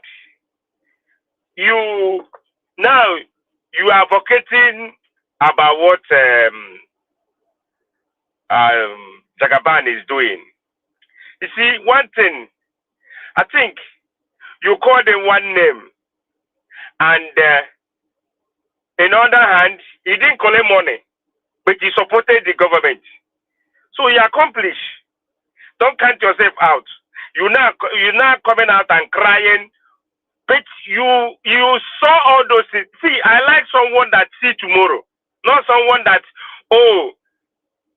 you saw what Tinubu did in the Lagos state. Then, Nigeria we don't like to watch, go back to history and find and dig out the person, what that person did, whatever, maybe the past government or past whatever he handled. We don't do that. We only follow people, like blindly. You follow the person like you blind your eyes and following the person, is this, is that, because of that name, because of Jagaban, because of whatever they call him. See, you follow those people that collected money, one, you that supported him, two, all of you are the same. That's how I'm going to put it to you. Or you guys are the same. Yes, you didn't collect bribe, you didn't collect any money, didn't give any money, but you're somewhere, either in Canada, supporting him, carry placard, do everything. Even maybe you put your own money. So let's call a spade a spade. Don't come here and start crying, he didn't do this. But you know all of this. The same way, I know him. Because what he did in Lagos State, today, Owoda, in each bus stop, is him that put it. Owomida, every bus stop is Tinubu that bring those agberos out. Is it not, if you build a place to manufacture something, it can carry those people, put there, they will be doing something, not making people Lagosians to be paying more on transportation. Check the transportation in Lagos State today. Check it. When you go back to Nigeria, check the transportation in Lagos. In other states, is it the same? After we don't look all of those things. We don't see all those things. What happened to Funshaw Williams? What happened to that man? All those things, you can't even say, let me check, let me go to book and go to whatever you want to go and check somebody. Well, then, you see, in any or minister that a president appoints, that person will dancing the tone of president because he appointed him or her. Look at all of them. All of them, the ministry, the minister, all of them, there will be, in fact, all of them are APC. Check all of them, all their interview, all the whole their talk, the way they talk, all of them are saying the same thing, the way their grandfather or whatever the Jagaban is doing. They will be covering and covering and covering evil. And evil shall meet all of them one by one. Anybody that covering evil that happening in Nigeria, evil will meet them and their family. All of them. All of them. But when you see evil, call it evil. Come out and say, this is how this thing is. Don't be covering evil because you want to gain little money. You covering evil. When Kama will come, he will visit all of you one by one. Tap those people in Nigeria. It's very bad and it's very wrong. The ministers are not supposed to come out. Say the truth. Are you're watching? You're looking at your president. Oh, you're gonna remove me and put someone with that on his stone. That's nonsense. That's nonsense for there. If we put if the president do bad today, say it the way it is. Not hey, he will remove me. I won't eat again. Hey, I won't do. Come on, man. What are we doing? This is how a country can never move forward. You'll be moving backward because you want to do that thing president want you to do. Why not do the thing the masses want you to, the masses that poor masses want to see? Do it. But Nigerian government, Nigerian politicians, the ministers, the ministry, they don't want to do that. This is how Nigeria is going down every day by day, and they don't care because there's money in the bank, there's money in the well, in the pit, all kind of places in their homes. And the masses are suffering. They don't care. Look at the girls they kidnapped today. Tomorrow now, you will hear one of them already pregnant. Today taking them to go and make, they want to make money. Is it only money? They will start sleeping with them. They don't care. If those girls, they have parents. Their parents will be crying here and there now, running everywhere to see if they can, their daughter will come back home. But the government don't care. Who's saying that? Oh, you don't know. You and I know who is supporting your vice president.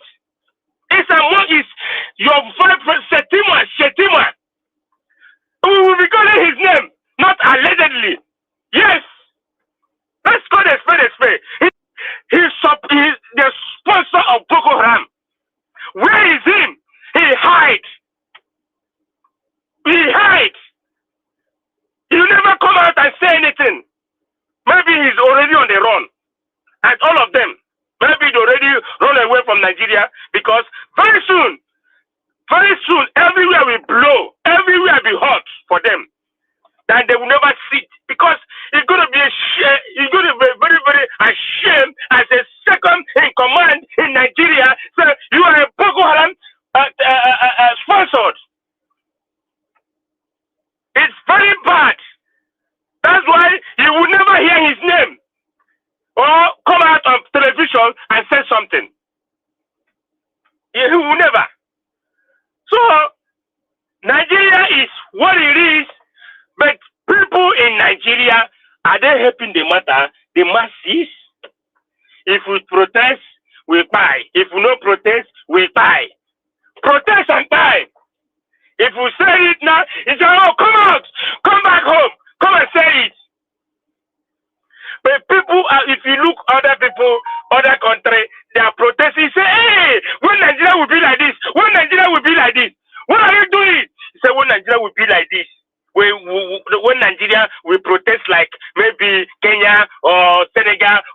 whatever. See, when they call protest, do you come out? No. You sit on your comfort zone, pressing your whatever you're pressing, being in TikTok, being everywhere you're gonna be, maybe fighting yourself on the social media. See, all these things got to stop, and let us face let us face the reality in Nigeria and say no, this is not working. Let us move and stop this evil people. See, you see, let me tell you another thing. You see, provocation is bad. All this provocation that is happening in Nigeria, when you provoke like the way they are provoking the military. Tomorrow, let me tell you one thing. Tomorrow, if military wake up, let me tell you, Nigeria masses, they will get support. If it could happen today in Nigeria, masses will support them. Let me tell you the truth.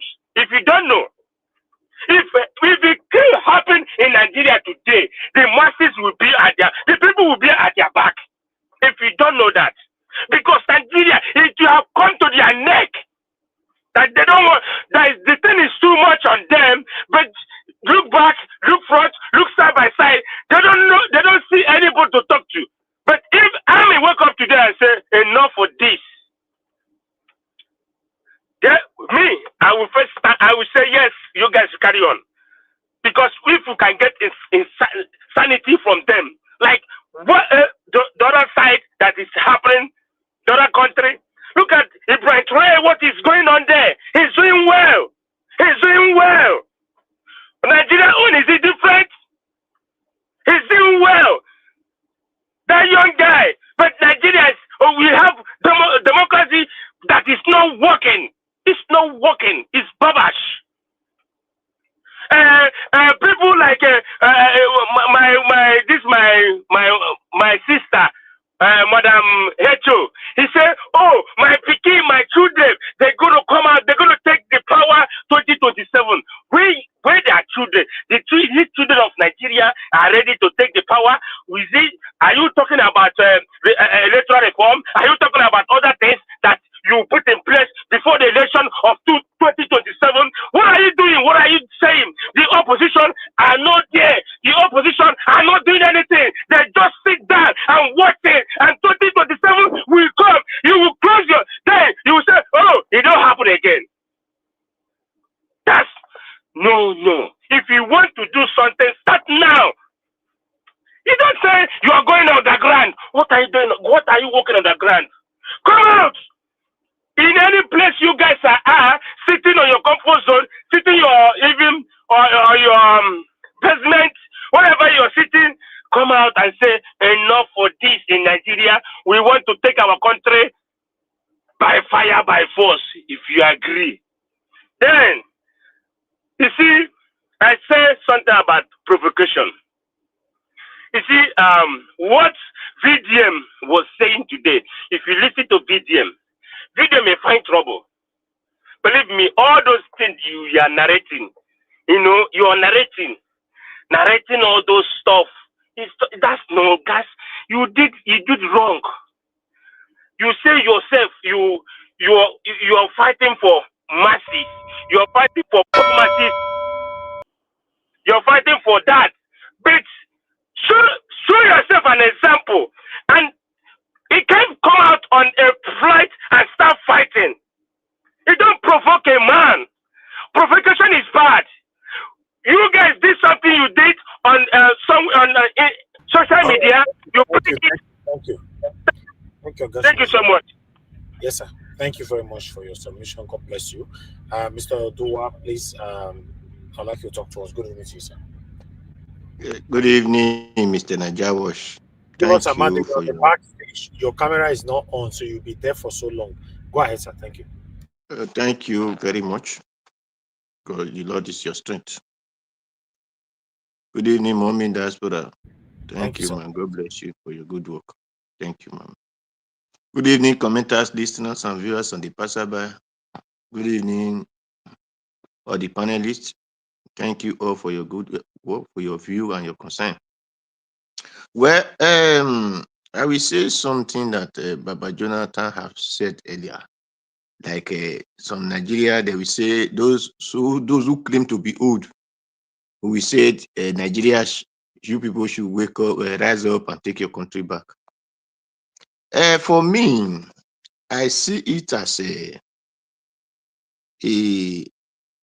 year or childish talk, because the person that is talking, whether you are 90 years, your hands still move, your legs still move, and you are in Nigeria, and you refuse to lead example of those children, especially those who claim to be one of those, whether soldier or Air Force or Navy, one position or another before. We say, my time now, and then just you Nigeria should take. Are you not in Nigeria? Are you forbidden to lead the protest so that the children who are waiting to see a father figure in their line of struggle see you leading them? No. Then why are you telling to take the country back? Because the way you relentlessly look down on whatever is happening, likely other people that are supposed to learn from you are doing. So when anybody say Nigeria, just take your country back, and you yourself, you live in that country and you are in Nigeria, to me, such people, they are fools. Because it will have been better you keep your mouth shut. Then let us know that you did not see anything or say anything, not to talk of, you said you want to advise people and you are part of the country and you are part of those suffering the whatever that is. Because as a Nigerian, if you are going from one state to another, you pass the road, it is the same road we are going to pass. Except you have money, you go and use aeroplane. If you use aeroplane, the other person that have money is still going to use the same aeroplane with you.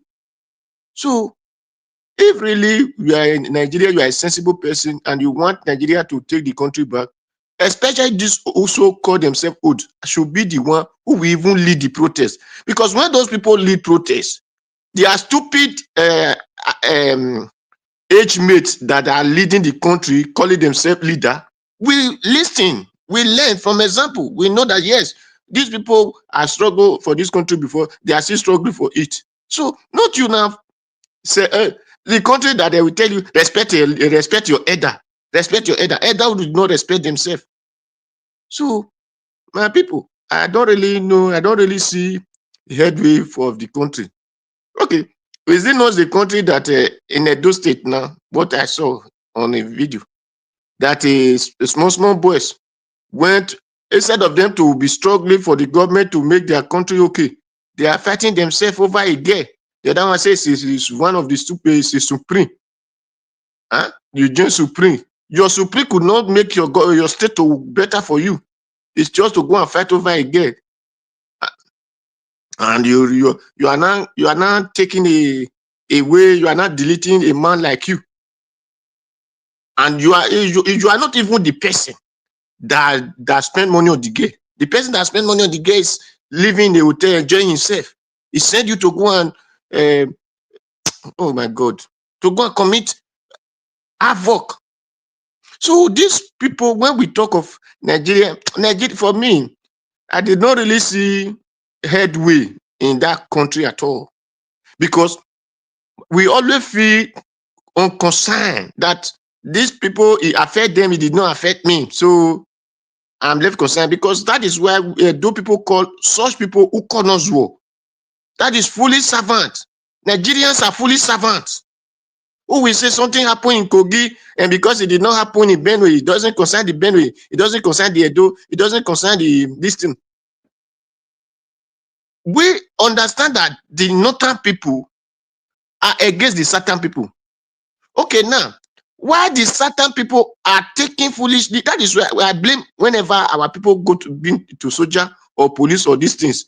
You will see the way they are oppressing their own people. But if you are from the north, you will, a moment you go there, even though you carry exhibit, a moment you speak their language, you will hear muje, finished. Jegaba. But our own, we oppress you. So why won't the northern people want to oppress you also? when we talk, when people are talking that they are trying to dominate the entire country, our Black Panther will be saying, no, no, it's not. Go and see. Kogi now, they have taken over Kogi. Did you know how many of their emir, Sadiki, and whatever, they have put it in all the villages in Kogi? So, small, people that said that a little by little, a water entered a calabash. That is how you, before you know, the country, a country that we doesn't care about ourselves, not to talk of seeing a good thing happening. We don't even reason. The only what our people can reason of is Davido, and then the other one. Then the next thing is Ishoma, or if not Ishoma, it's now Neduwoko and whatever. We don't reason Bethany. We don't reason creativity. We don't reason anything. Because if we are reasoning creativity, we are not raising all those foolish something. The next thing that you will hear is a useless brother Niger. Then you will see people, we just start putting themselves interest in foolish things. How will such people see the light of the day? So others who understand life, we oppress them and they will remain slave. And the entire Satan people have been a slave since Babangida took over the country, or not even Babangida. I will say because Babangida overthrew Buhari overthrew Shagari. So the Satan people have been a slave in that country, and they are very happy to be a slave in their own food. How will you expect that a food from the Niger Delta is feeding the entire country? And the same Niger Delta, instead of them to be thinking of the Niger Delta is the worst developed place in that country. Okay, also let's look to the south, the west, or the south is the same thing. They are worst. But they are these are the place that the what contribute to that country came from, and who are heading positions of those countries. It is not you don't find them the first and second from the south. Our foolishness is what is killing us. Until we wake up from this foolishness, nothing is going to work for us. Except they will help us who live in abroad to be spending, to be becoming their ATM to live on, and foolishly we will be remitting money to them. Thank you, Mr. Najawash. Thank you. All right. Thank you very much, Mr. Dua. God bless you, sir. Mr. Evans. Yes, sir. If you give me just some few seconds, let me respond to Mr. Odua comment. Okay, when he said he didn't believe that Nigerians are the one that will take their country back. Maybe you don't understand the premise. When we say Nigerians will take back their country, yes, it is people or someone that will lead. And that no, I did not say Nigeria is not the one to take their country back. That is what I said, those people that are telling us, why are they not leading example?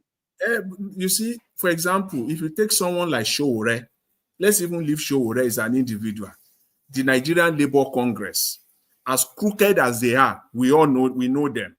But they have called for protests so many times that Nigerians never, took advantage of it and say, okay, this is opportunity for us now. Let's all come out. The one that Showore called, see, less than 200 people came out for that protest. That should have been an opportunity for Nigerians to grab it or to hijack it. If it is the ruling party now, they know how to hijack protests. Nigerians should have hijacked that thing, and that is what I hope will happen. Someone will call a protest, and Nigerians will just take full advantage of it, hijack it, and turn it around and take back their country. That's just what I think, and I hope will happen in Nigeria. Even I think we are getting there, hopefully.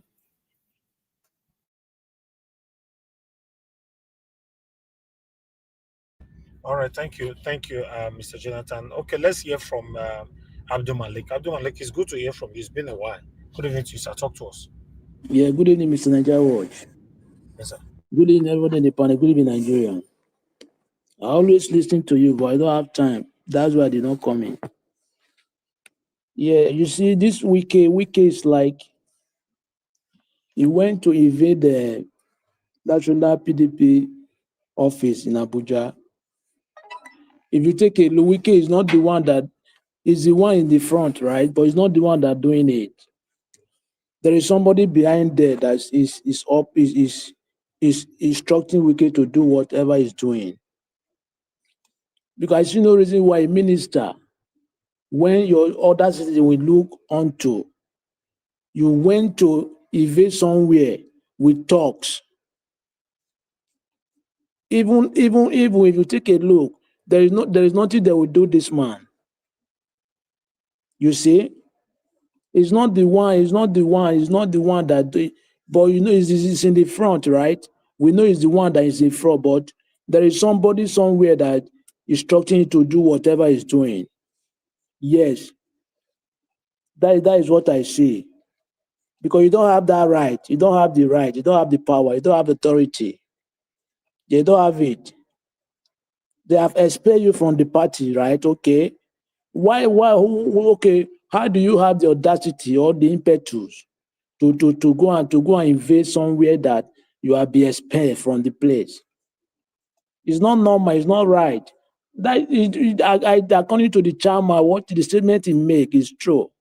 Let the international body to go and help there. It's not only for the terrorists. Even for the democracy is dying in Nigeria. There is no democracy anymore in the country. They need to call international body. But my problem is this: the opposition, they are not doing anything. They are reluctant. They are not doing anything. They are not performing. Look at what happened. The girl that adopted now is an opportunity for them. Just like what happened in 2014. The way they arranged this APC, they removed Goodluck Jonathan in office, right? This opportunity for the opposition now to organize based on this new abduction of those girls. But they will not do anything. They are just there playing. I don't really know how the country will get better because most of the people there, they are not serious. Yeah, they are not serious. I'm telling you the truth. They are not serious to make the turn to change the narrative. Every day we are talking the same thing, but there is nothing is happening. There is nothing change. Just because of the way the country is going one side. We have a very big problem in that country unless the citizen will decide and do whatever they wish to do to make the country better, or else it will not better. There is something Mr. Maker used to say. It is true. An angel, according to this new government we have now currently, somebody that is a saint or angel, he can never be in that position in Nigeria as a president. They will not allow him because if you take a look, the past state, they have had election. Look at what happened. Imagine the last one they had in Anambra State. A whole professor, they are buying vote. Imagine. Is that election? It's not election. That is sham. It's a fraud. You know, even in Edo State, what happened in Edo State? I used to say it right from time. I wish it is a Buhari regime. That's why we will claim his mandate back. But this current government we have in Nigeria today, if you are a saint, you can never get there. No, you can never get there. We know that Obi is very cool man, right? But you need to have somebody that behind you like Vice that will be very brutal. Yeah, without that, you cannot get to that position. Because the way those people they are going, they need iron hand. Yeah, they need that. Look at what happened now. The way the Chief Wike went to go and invade that place. How will those those people they did not stand their ground? It would have gone freely like that, you see. But when they stand their ground, what happened? Wike left, right?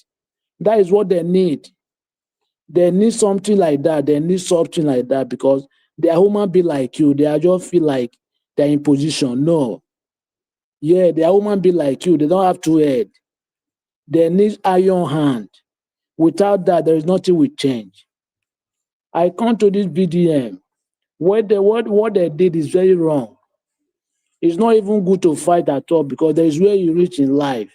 No matter what somebody do, you just feel like unconcerned.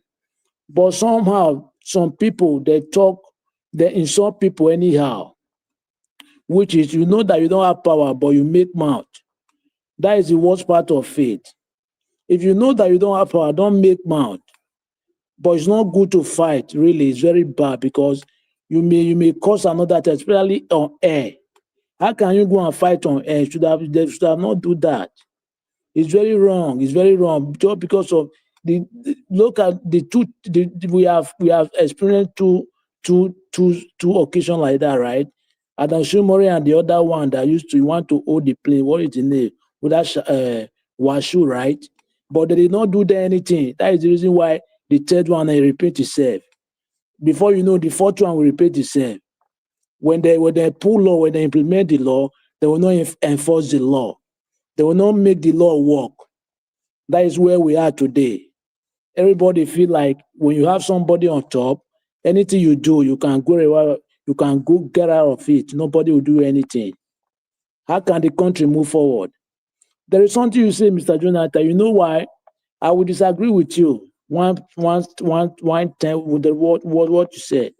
Tinubu is the chief army, is the chief command. You know why? Is it not last month?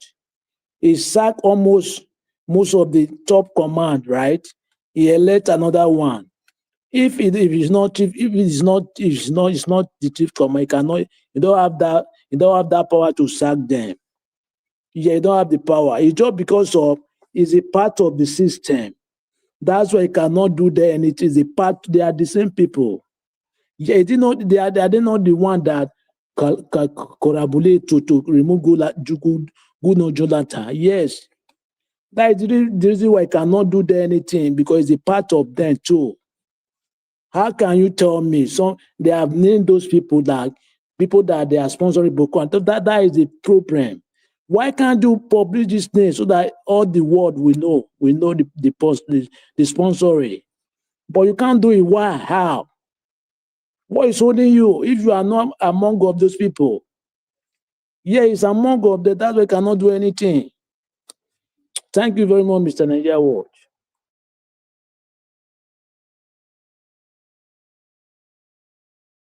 All right. Abdul Malik, thank you very much. I appreciate you. God bless you. Thanks for that wonderful submission. Okay, we have another last person here. A guy CBD just coming in. A guy CBD, good evening to you, sir. You have your 8 minutes as well. Quickly talk to us. Guys CBD, what did they happen now? You are not talking. If I move on to final submission, you're only going to have 2 minutes. Let me come to final submission. Mr. Emeka, please talk to us, sir. 2 minutes. Good evening to you, sir. All right. Okay. Thank you. Well, I was talking about my microphone. I don't know what was wrong. Can you hear me? I was trying to Okay, Mr. unmute Emeka, let me myself, come back but to you. I think Can you hear me? Okay, go ahead. Go ahead. Oh, sorry. My mic. I don't know what was going on. It was showing me it's on. All right. Thank you so much, Mr. Ninja. So, I think from what I saw on the screen, I didn't join on time today, but I can see that the main topic, I've heard some of the things people have said, and the main topic is Wike and all these shenanigans that they were doing. I heard somebody there screaming that Trump should come and help them. We are praying that Trump will come and help, get rid of terrorists. Some people are praying that Trump will come and get into their, their APC, PDAPC as they call it, drama. None of those things. They are calling for PDP, not for the terrorists anymore. Yeah, they are calling for PDP when we are talking about terrorists and Christian genocide and the Christian people in the north and middle belt. Somebody is there saying that Trump is watching. I was just these people, is it insanity or is it madness? Or because make no mistake, PDP and APC is just the worst version of PDP. It's just the worst version of PDP, but these people, most of the people in APC were in PDP. That is why when the current president was campaigning, he called it PDAPC, because you can't tell which one it is. And all this, I'm not interested. We like to Wike sabotage the party times 10, because at the end of the day, this is the same party that gave Atiku the ticket when everybody was expecting it to go to the south. I know Wike was also too ambitious. The person that we were expecting them to give it to that time was Peter Obi, because everything was pointing that okay, it's the turn of the south. But Atiku with his greed and all those, Wike his own is angry. I don't know how Wike thought it was just going to come from nowhere without any valid credentials on the national level that one can even point to, just because he do some flyover in River State. Then he thought he was going to take the ticket. But the point is that let PDP or APC, whatever they are doing, we can't see much difference between these people. We can't see much difference, to be honest. It's the same guys in PDP that betrayed Jonathan. So anything they want to do, they should do to themselves. So that's how I see the whole thing, And Nicki Minaj, the artist, is there now speaking, representing in the United Nations, speaking on the Christian genocide. Some of all these Agbado propaganda, low budget propagandists on Twitter, online, they are busy shouting that what does she know about this one, and how can she speak on Christian? All these people that think it's about their tribe and whether some of them are also being paid. Nicki Minaj is showing how much the Nigerian celebrities are useless. Many of them. Let me not say all of them. Many of them, how useless they are. The only thing they care about is creating one useless fan base. You will see grown-up men.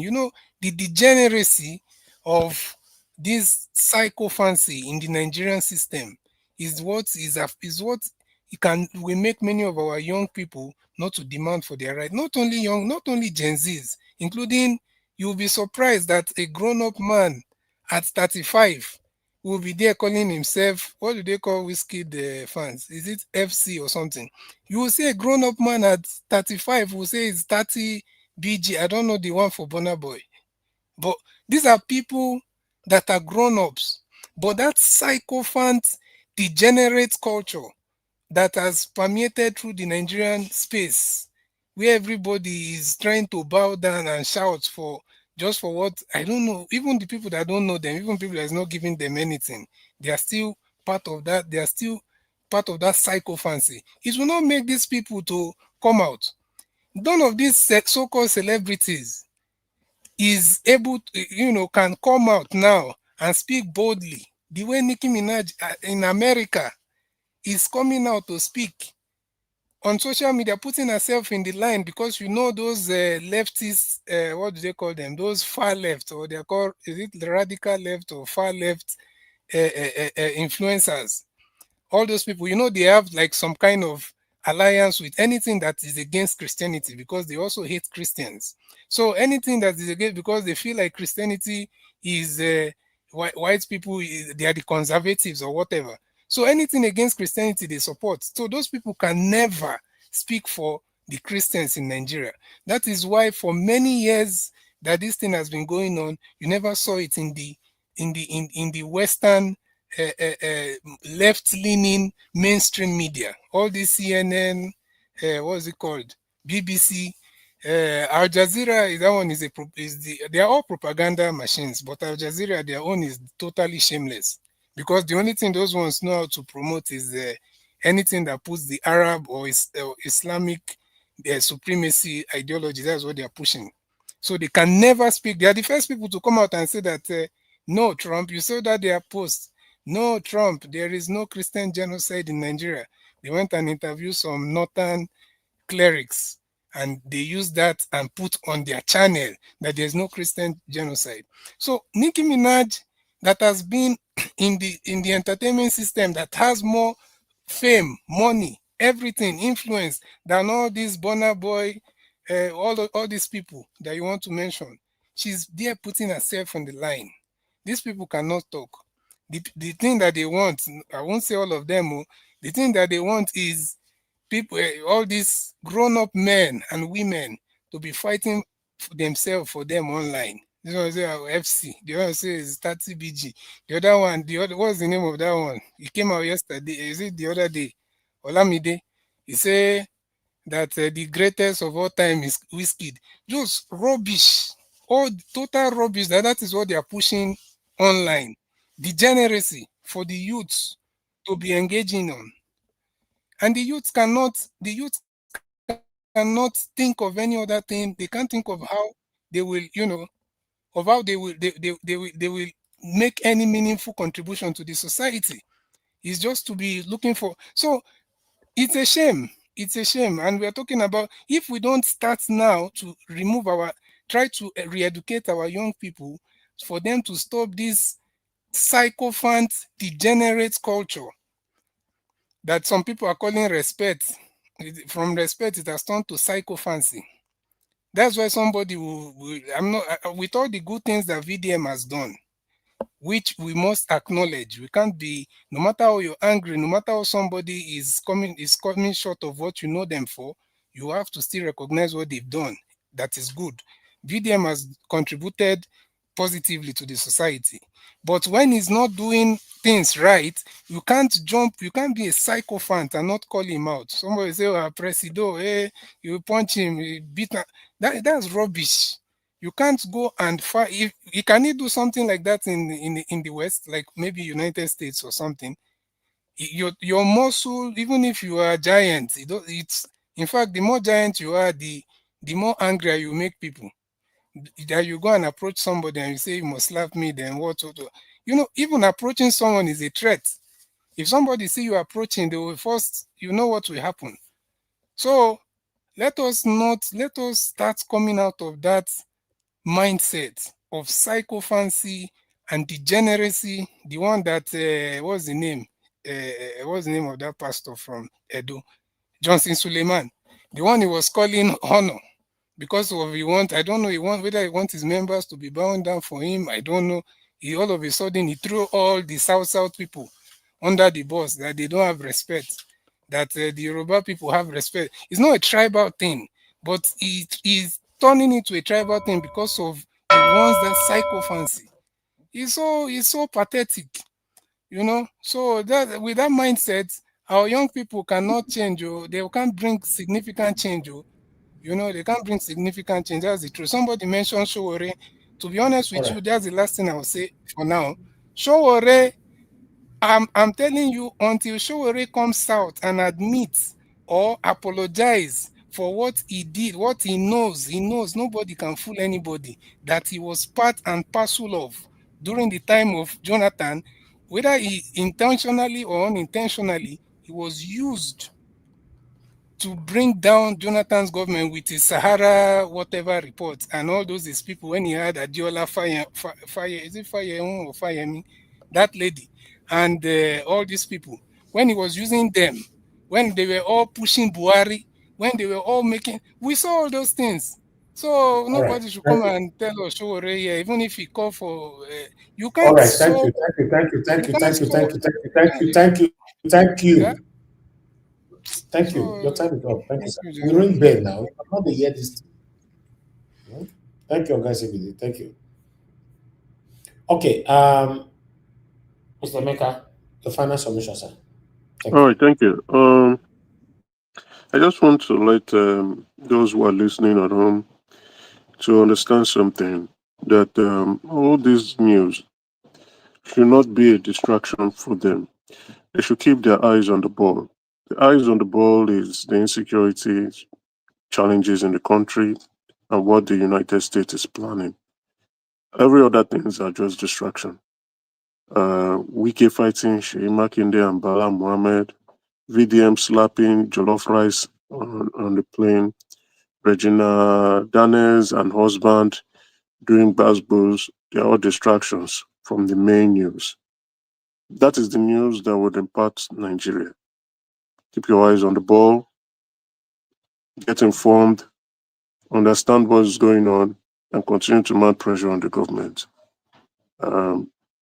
Apparently, you can tell the other news that they don't want us to focus on is the death of the Brigadier General and how his location was given out to the terrorists to go find him. How was that? How did the terrorists intercept that location? We don't know. Why is the military silent? We don't know. Why is the president not speaking about it? We don't know. Why have they not acknowledged the death of that man? We don't know. These are the news they don't want Nigerians to be discussing about. If you go on other platforms, whether mainstream media or social media platforms, you're not going to hear them discussing about this issue because they don't want people to be focused on it and demand questions. Thank you.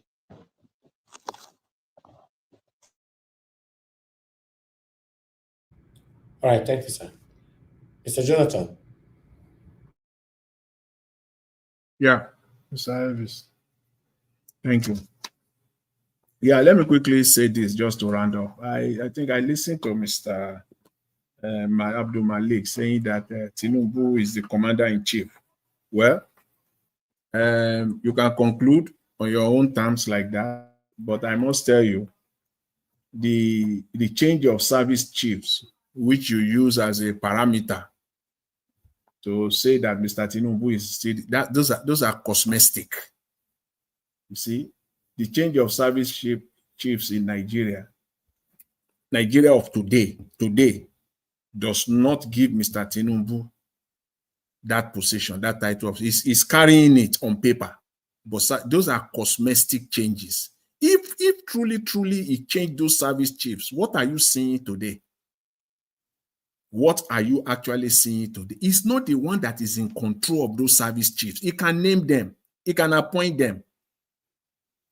Ultimately, what are they doing today? What changes have you seen since he announced or he changed them? He put them there in that office. He sworn them in.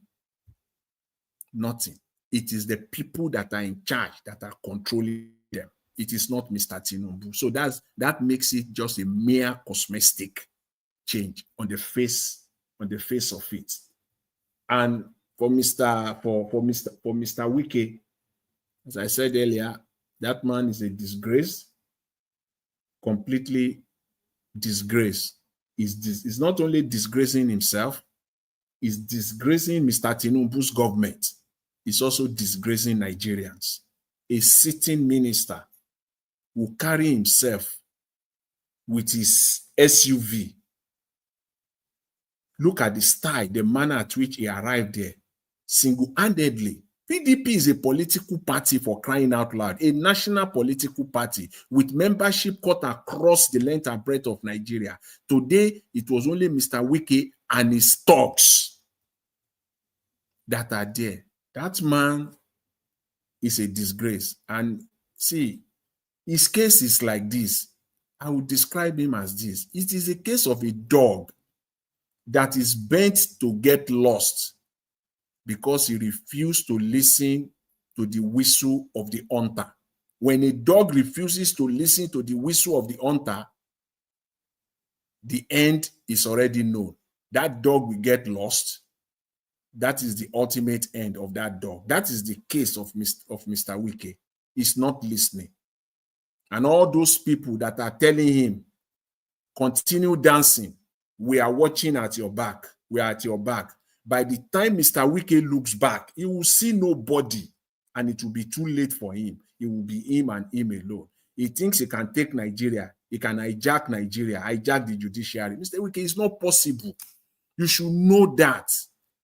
It's not. You can get away with it now, but it's not going. You can't go far. You can't even go half a mile. You can't go. Stop ridiculing the government that you are serving. And by extension, stop ridiculing Nigerians. Thank you, Mr. Harris.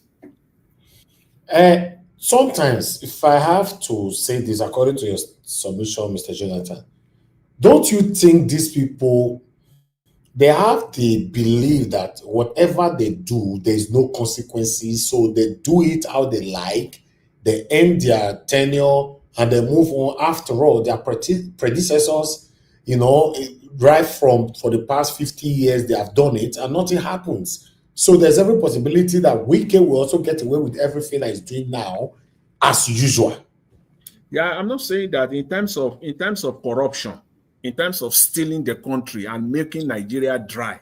I'm not saying that they've been getting away with it, and I don't think I'm not. That's not really what I'm saying. But in terms of hijacking the structure, the judiciary, no, Mr. Wike can't go far on this one because he believes that he's in charge of the judiciary. He will take his case to court. They will they will assign it to his own judge. His judge, they will give him the judgment that he wants. You can't go far on that. And I think he should know better. Thank you. Thank you very much. Let's hear from Ogashimize. Ogashimize, 2 minutes. Thank you, Naija Watch. Thank you once again. Let me go to Wike. Everybody, let's go to Wike. Wike, see, when a party have expelled you, this is not a suspension. They have expelled you, so you better give way. So you can one man can pass 10 of other people. Wike is a one man. So all those people, all this fighting is fighting now is fighting of a lost battle. Because one, you can't be holding a party, holding them a ransom. Just you can't go. You don't want to let it go, and you don't want them to move forward. You want them to stay one place so that you'll be doing what you're doing. It's not right. This algorithm,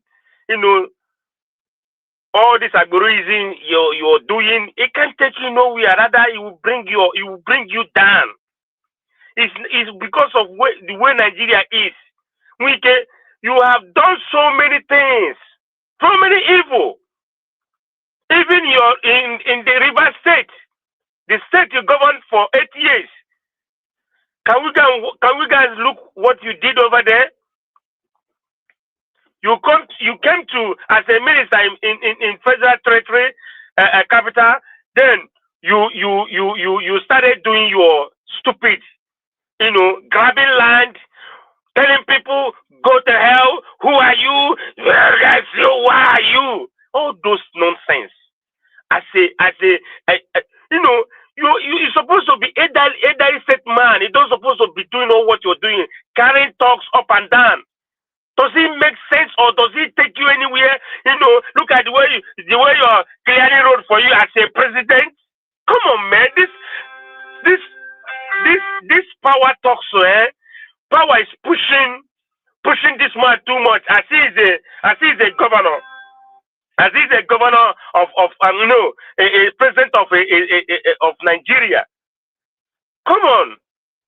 You're supposed to humble yourself and do your work.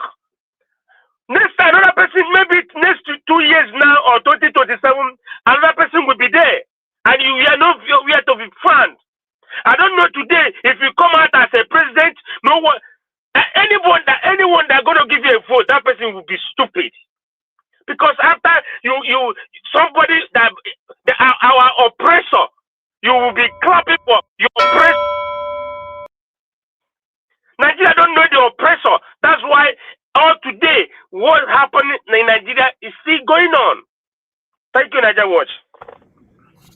Mr. Shemeze, thank you very much, sir. We don't miss your submission, Taya. For the past couple of days now, your submission is so wonderful. God bless you. You always add passion to your submissions. Thank you. Thank you. Okay. Thank you. Let's hear from Mr. Odowa. Final submission, 2 minutes, sir. Thank you, Mr. Naija Watch. Well, yes, I will say that Trump, if I have any way of calling you, I will have do. Don't you need to come to Nigeria with the American military. and don't combine your military with Nigeria military, because the Nigeria military are the people who are causing the havoc. Because there is a video I watched when the terrorists were telling, where one was a military vehicle, the other side was a police vehicle. They were telling them, they were speaking answer for them as wishing them safe journey. And you watch the group, some wear police uniform and some wear military uniform, and while the other group have stayed there with their machines. So when we are talking of Nigerian terrorists, we should understand what we are really putting on. The certain people should wake up. If they want to fight for the brothers of the Middle Belt, of the Zamfara, or whatever, they should wake up and never to be seen as Nigerian soldier, because these terrorists are in the Nigerian soldier. We forget that one said, one day one of these people will become a president. So we should understand that very well. And when we are putting our passion, we should not be seeing it as Nigerians. We should be seeing it as the certain people or the Christian bodies help to liberate this country. Because we are the one they want to capture.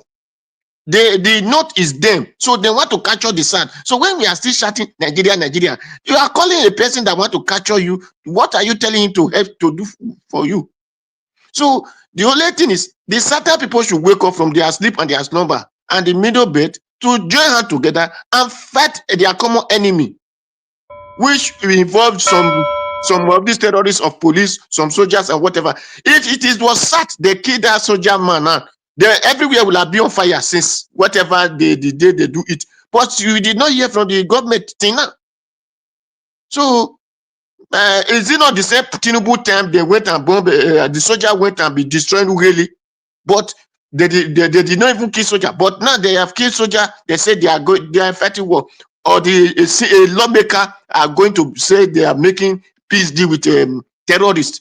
So All right, the certain people should wake up. Thank you, Mr. Najawo. Thank you. Mr. Odua, you say if now South that kill happen or something like that, therefore don't wake up, right? The soldiers for don't wake up, born everywhere. Yes. Okay. The army general with the behead, not turner. If they behead army general, it should be middle belt.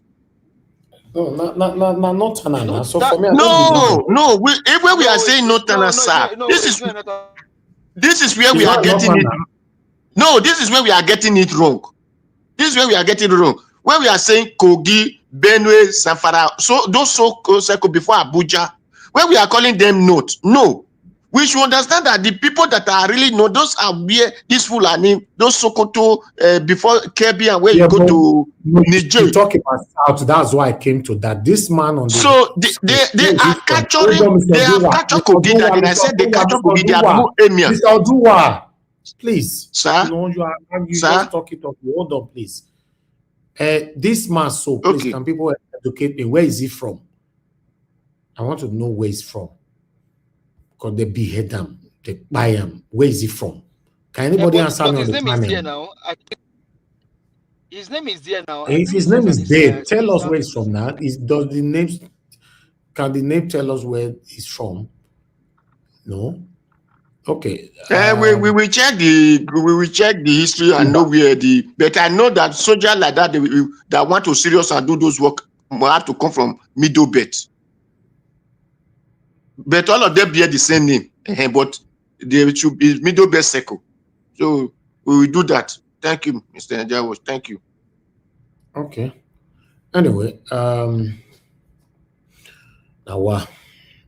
anybody with it by Nigerians, but still, let me hear from Mr. Abdul Malik. Your final submission, 2 minutes. Sir.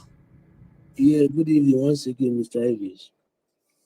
As I said before in my first commission, your president, Mr. Tinubu, you know what is going on in the country. That is the reason why he cannot prove those lists that they are sponsoring Boko Haram. Yes, it's part of them. Because you see no reason why you said that there is no a command. How? It dismissed almost how many head of the chiefs last time, right? He replaced another one.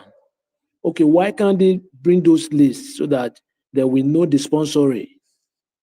Because why he cannot bring it? Because it's one of them. That is just it's very obvious. There's nothing that we can talk about. That is very obvious. If this one is not one of them, he must prove those people. They must prove that. Look at now, how many months, 3 months that America give them, right? But until now, the insecurity is still increasing. Wow. Every day we are seeing hearing buying every day, so different part of the country. They don't even care, they don't do anything about it to secure people's life. Because the government, they are part of the problem of the country. Yes, thank you very much, Mr. Evie. All right. Okay, I can see on the comment section everybody saying that it's from the southeast. Uber. Okay, yeah. Wow. Now, wow. Mr. Odua is right then. Mr. Odua, you are right too. Wow. Let's say you know these people pass me. But Mr. Elvis, he named there now. The man is from Southeast. He named there. I think And you not first thing yours now. Why you not talk? You say the name no, they not I be mentioned talk. him before. I said I'm from Southeast now. I mentioned him before. Maybe You not mention southeast. You say the name they there, so you talk. I want to know now every name I I know. mentioned him earlier. When okay, don't worry. Let's go. Thank you, sir. No, I didn't see that. Thank you very much, everyone. Let me hear from Mr. Alabo. You just came in late. You have 5 minutes. Talk to us. Good evening to you. Mr. Alabo, you are not there. So if I come back to you, you're only going to have 1 minute and 1 minute. Give us a mandate. Give us your final submission, 2 minutes. I don't talk before. Final submission to me. Well, thank you, thank you very much. I greet you. I'm not you talking just now, so you said it earlier. That one interjection now. My normal time 8 minutes. You know, give. Now, so you tell they shift everybody for here. Interjection from left, right. You collect more than 58 minutes. I don't interject you today. I don't talk today at all. If I want to say I say no, all the one they collect all this while if you calculate Amuko. That one now those days now today one never collect anything. I collect it today. Thank you very much, Mr. Elvis. I greet you. Well, honestly, the country I don't even know what to say honestly, but I'm very interested in. I don't know if you play Pastor Marcha Shimolo's video. I sent you the video. I don't know if you played it. I think that one is very, very critical. Why? Because the man, mommy, that's why I greet you, man. Good evening, man. The man grew up in the north, and he told us his own story, and then also brought in some historical context into the whole thing that is playing out in the north. And then he asked a question that is very, very pertinent and very, very interesting. If you say that there's no genocide, you define genocide for them and begin to ask them questions. Now, and this is why it now becomes so important. If you bring the video of your pastor's elder brother, put side by side with what Pastor Matthew Ashimolowo said, then you can now understand what is happening. It is only sad that Pastor Wale Adefarasi, the brother to Pastor Paul Adefarasi, is said what he said. But you know, what will I say? Because his younger brother said before the election that the criminal drug baron, Tinubu, certificate forger, age falsifier, election grabber, state destroyer, that is his soul, or what did he call him? Whatever name he called him. But now I challenge Pastor Wale Adefarasi. Pastor Wale Adefarasi, in case you are hearing tonight, I challenge you with all due respect. Challenge Pastor Matthew Ashimolowo. At least you guys are in the same, you'll be in the same PFN, you'll be in the same can. So challenge yourself, because of the truth. Pastor Matthew grew up in the north. He can speak Hausa. You understand Hausa very well. But you grew up in the southwest. Maybe I don't know. Maybe you didn't even live in the north. I don't know, but maybe we'll check. But it's so sad that up until today, you can still see a pastor come out and then deny the fact that they are Christian genocide in Nigeria. Deborah was killed in broad daylight. And the sad part to Deborah's death is that the guys that killed Deborah, they even were showing the matches with which they lit Deborah they lit fire on Deborah and they get burned to death. Our offense was that Deborah said this WhatsApp group is for education purpose, not to distribute things that has to do with religion. That was the offense that Deborah committed. Pastor Matthew now said that you now see Muslim lawyers that came out to defend those killers of Deborah. What evil! What evil! You see Muslim lawyers that came out to defend the killers of Deborah in a country where you have government, and this happened. I mean, to me, on Wike's matter, I don't have anything to say. But the judge should also be held accountable for whatever is happening in PDP. But the very dark man's situation, I just see that as two grown. Let me not use some word for them. I will respect their person, but these are two grown adults embarrassing themselves when their country is on fire. They are just doing their shenanigans to distract Nigerians and deceive people. But all well said and done, how the All right, country thank gets you. better, only God will help us. Thank you very much, sir. Thank you, my brother. God bless you. Thank you. Somebody just commented, Love Madukat said that the General Musa Uba is from the southern Kaduna and is a Christian. So that means it's not from the southeast, you know, Yeah, from southern Kaduna. It's Right? not from South. It's not from South. It's just like Uba Sani. There's people from Southern Kaduna and bears Uba. I think when people So, saw Uba, they thought so it's that means is a northerner. yeah, it's an autonomous, but it's a Christian. So that is also. Okay. But there are different there are different parts of this story then, because we are hearing east and then we are hearing a different one now. You don't need to hear anything. Just look, search the name. Go tell you where it come from. You don't need to search. There's no different part or anything. They see different part for person, popular person name. If data is on air, and I mean no one do research about them. So it's maybe the person when they already knew that it's from Southern Kaduna. Me, I didn't bother doing it. That's why, you know. My 2 Okay, minutes maybe went to the next waste. person And finish, I'll do it. Talk to us, Mr. SBD, final submission. Thank you, sir. yes, thank you so much. Well, Matthew Asimolo, I saw what he was saying. He tried. I mean, he came out. He spoke. He gave the definition. He gave some context, but he did well. But at the same time has passed for all this. We are trying to hide mouth, saying you have not said anything. Or you, from what I've described, is it a genocide? If we don't, there's that. We are long past that. Now you say it is genocide. Simple. You have said it, but still it's better than all these other so-called pastors that have not said anything and are just busy there talking their well. So, and that's how I'll leave it. Then for Wike and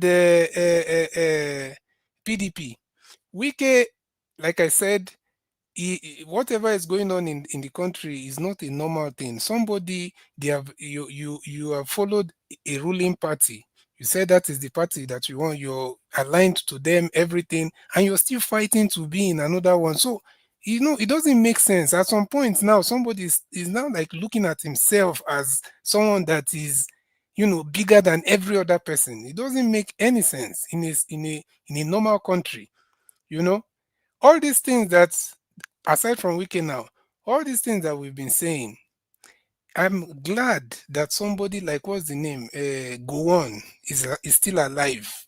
He's still alive, seeing everything, seeing that even his own home state. I'm not glad that anything that evil is going on in Plateau, but at least he's seeing the consequences of all these actions.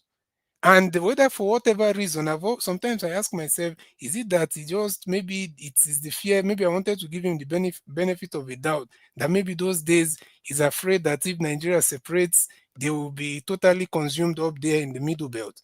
I said, is that the case? But if that's the case, then why did he support the marginalization of a certain group of people in the country, the Southeast and the South-South? So, but he's seeing it. And when people like Nnamdi Kanu is screaming, some people thought this is a mad person, but that's because of this is the same Nnamdi Kanu that before all these things started, he was there shouting, trying to campaigning for one Nigeria and talking about terrorism, the rising case of terror when he was still in the UK in his early days when he was working there. So, but when you now realize that it is unsalvageable, you have no choice but to now go into the route of trying to save your own people Okay, at least. thank you. So that's the thing. Thank you. Okay, CBD, thank you very much, sir. God bless you. According to what I find here, is that General Brigadier Musa Uba grew up in Makurdi, Benue State, Nigeria, specifically in Wadata area of Makurdi. So, but if he was born there, that's what I don't know. So I'm not sure he's a popular person. But if that's the there's best. Thank you, sir. wait, Mr. Udu, if there's Musa on his name, he can't. That's not a Nibo man now. No, Exactly. sir. Sir, thank you. You see what I said just now? I said it will be a middle bet. Because we have part of Igbo that is in Benue. Just like the way we have the Benin people in Benue. So we still have people in Igbo that is in Benue. They make the Benue state. So it might come from that lineage. So that is it. Okay. Our Dream Nation, are you ready to speak now? You're still not ready. Okay, we can't hear you. You unmuted yourself. We can't hear you. I think you have a network problem. You'll talk tomorrow. Just put it together. Everyone on the panel have given their submission. We've come to the end of this broadcast right now. I want to thank every one of you that came in today. Thank you, Mr. Emeka. Thank you, Mr. Jonathan, Ogashimizi, Mr. Oduwa, Abdul Malik, Ogai CBD. Give us a mandate. And our Dream Nation, even though you could not give your submission, thank you very much. And God will bless all of you now.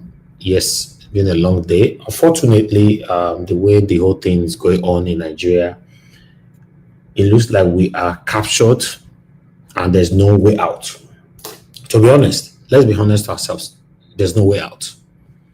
There's no way out.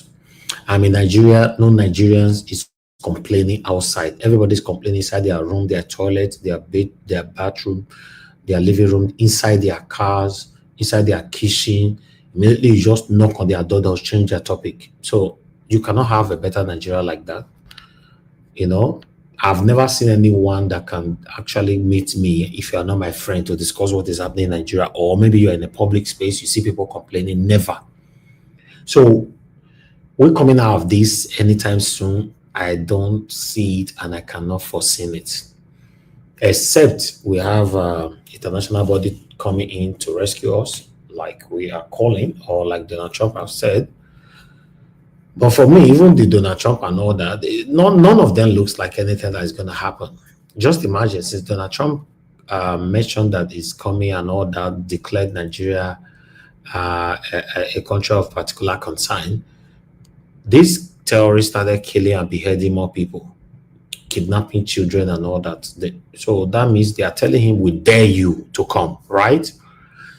My people are in trouble. A big trouble. But the sanction probe is on the 20th, Mr. Elvis, of this the American government probe. The sanction Nigeria, right? Yeah, they're having a probe on the 20th, and I think today is when Nicki Minaj have spoke on in the United Nations or something like that. I'm not sure. Nicki Minaj is speaking, and none of our celebrity is speaking. Ew, Baba. Very sad. Okay, now the probe is what is it all about, Oga CBD? I think it's when they want to hear from some of the parties involved, especially those affected Christians and those regions, the representatives from those places. Obviously, the government will send their propagandists there. Exactly. But they already know. They can't deny it anymore. I don't know if you watched what happened in what's his name, Piers Morgan, and how they embarrassed and insulted that government propagandist that went there and was saying there's no genocide. So it's their narrative is no longer flying, and nobody believes that. Even the liberal media. Yeah. Let me ask you finally before I round up. In a scale 1 to 10, what's the possibility that Donald Trump will come to Nigeria as he have said? Well, I feel like there are two things that could happen. I feel like it's either he comes, they do those targeted operations and take out those, those kind of infrastructure of these terrorists. So scale Or 1 to 10, what are you giving?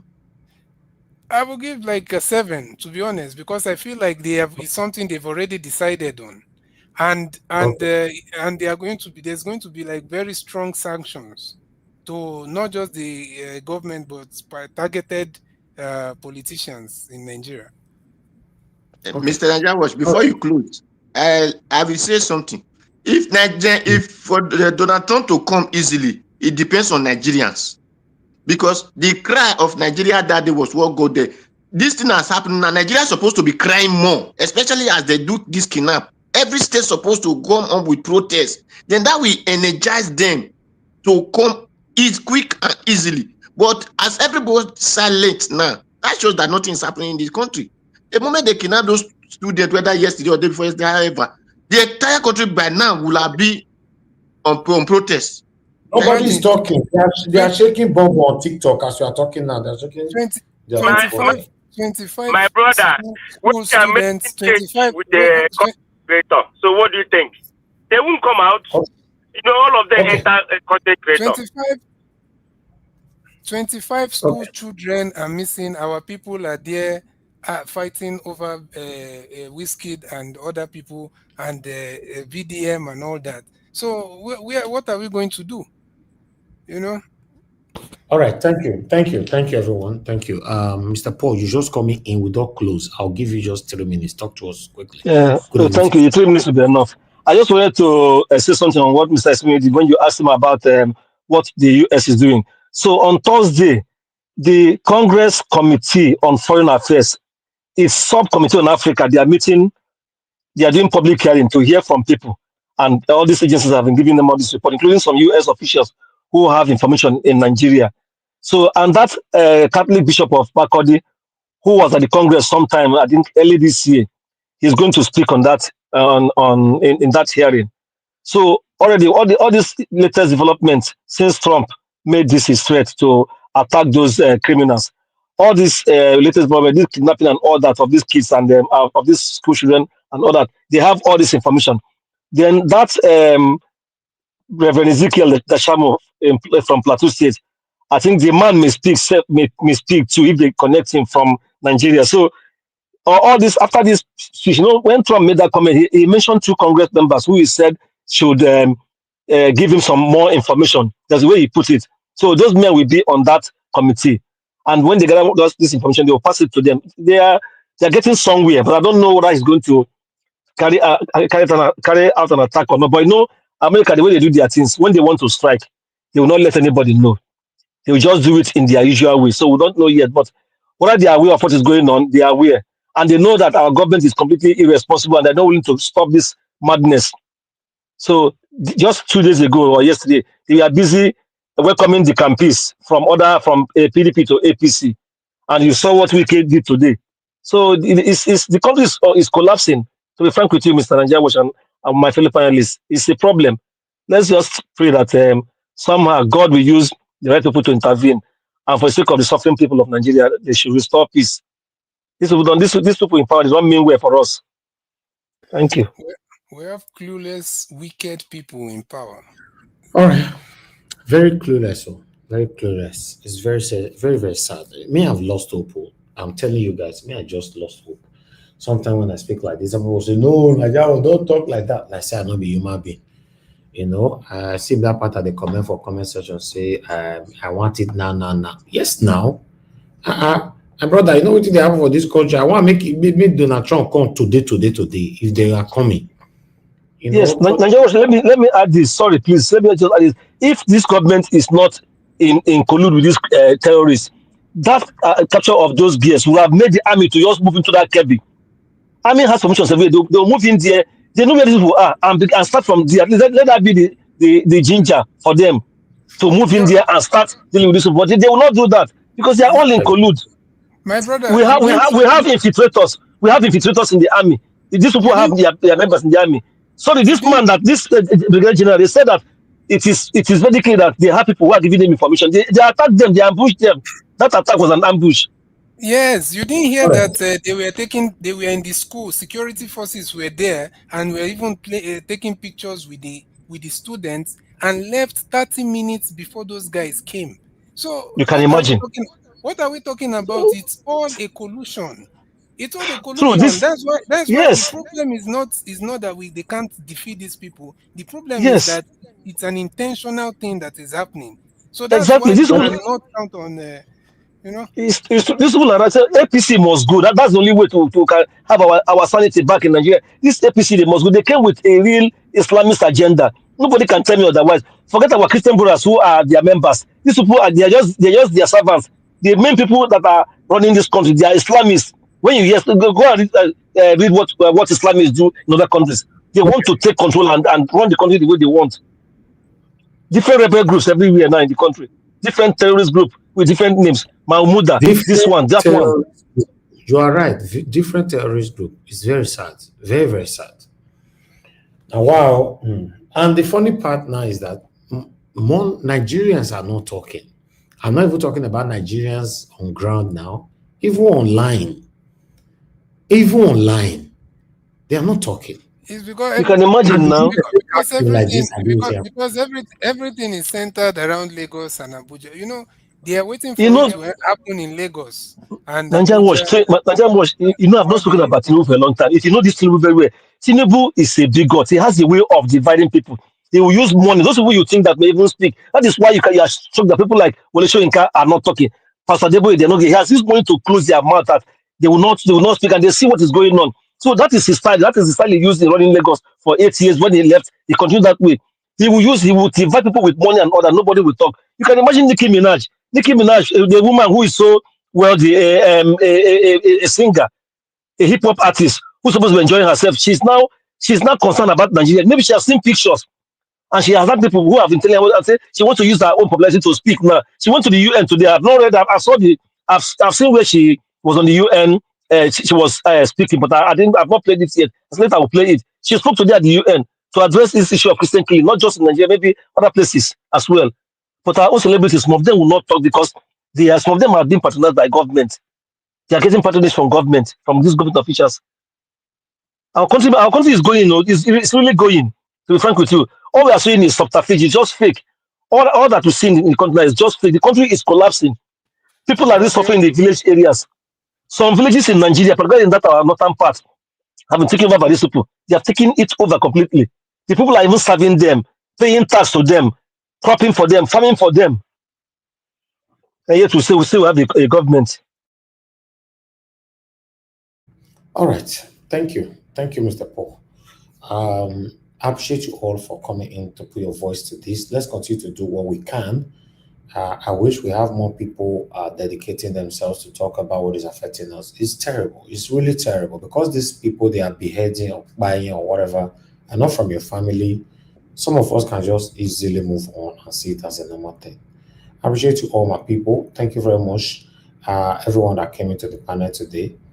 Mr. Alabo, we don't close. Okay, you have 2 minutes, just 2 minutes. Unmute yourself. I just talked to. I need to go now.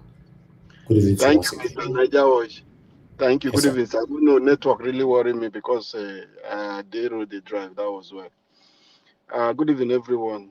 Thank you for today. Nigerians, I just want to remind every one of us. You think it's happening in the north today. It not concern you.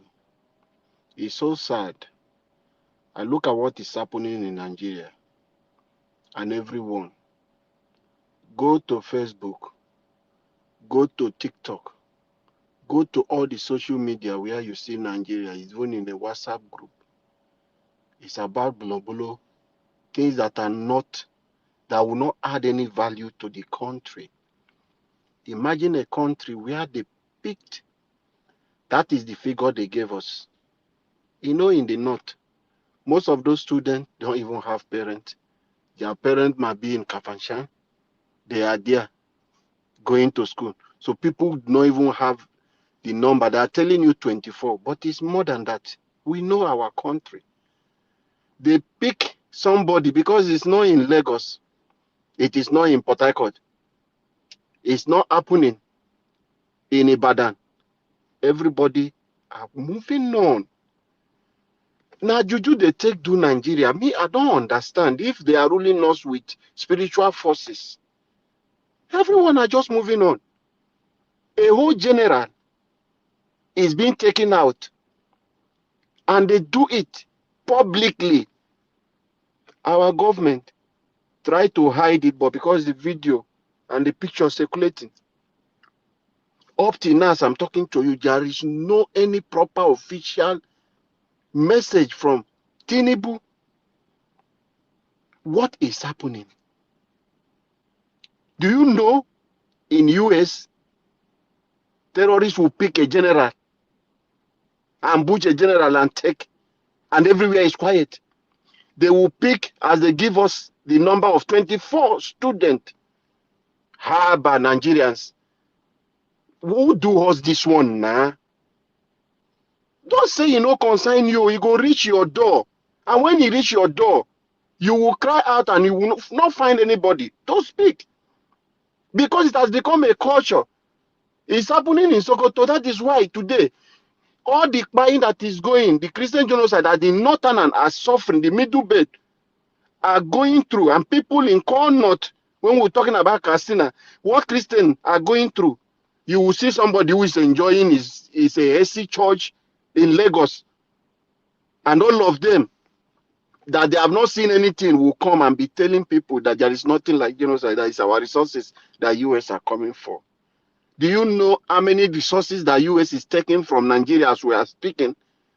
Do you know the deal? Tell Tinubu to tell you how many US company, the things that US is taking. What resources do you think they are?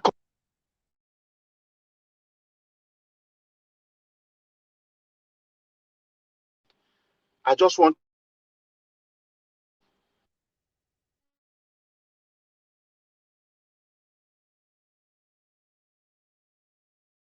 Okay, Mr. Alabo, now you messed your audio up again by yourself, so we need to go now.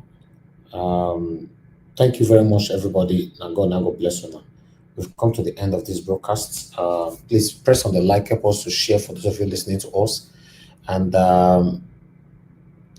thank you very much, everyone. Right there, nobody actually called in today, or someone called in. I missed the call. Well, tomorrow is another day. Mother of Mommy Diaspora, thank you very much, Mommy. I appreciate you always. Thanks for always being there for us. Thank you very much, Abu Azim, my brother. I appreciate you. God bless you. Thank you, Ifo. Thank you, Adelaja Ogumbiyi. I appreciate you, sir. Anthony Ola. Thank you, Black Panther, my brother. Thank you, my wonderful people. Love Maduka. Thank you very much. And thank you very much, Mike Akimbari. I appreciate you. Thank you, Mother Peggy Modi, Mother Stella Masevedo. Thank you, my people. Now God will bless you now. Then we also have Victor Boss. Thank you very much. God bless you all. Debsy right there with us. Thank you very much. God bless every one of you right there. Please press on the like and help us to share before you leave. We've come to the end of this broadcast, and I'll see you guys tomorrow. Good night and bye for now.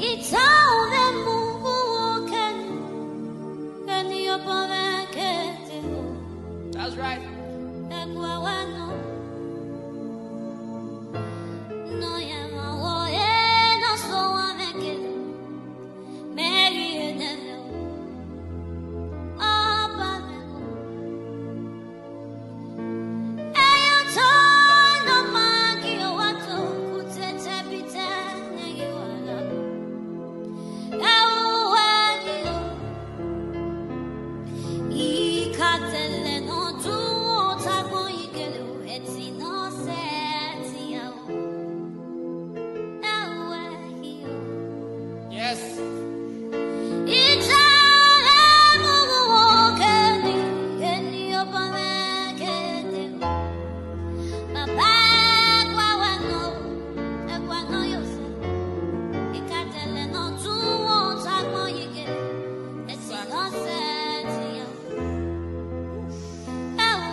Oh, Totsu, we were standing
Jesus no ge o pa me na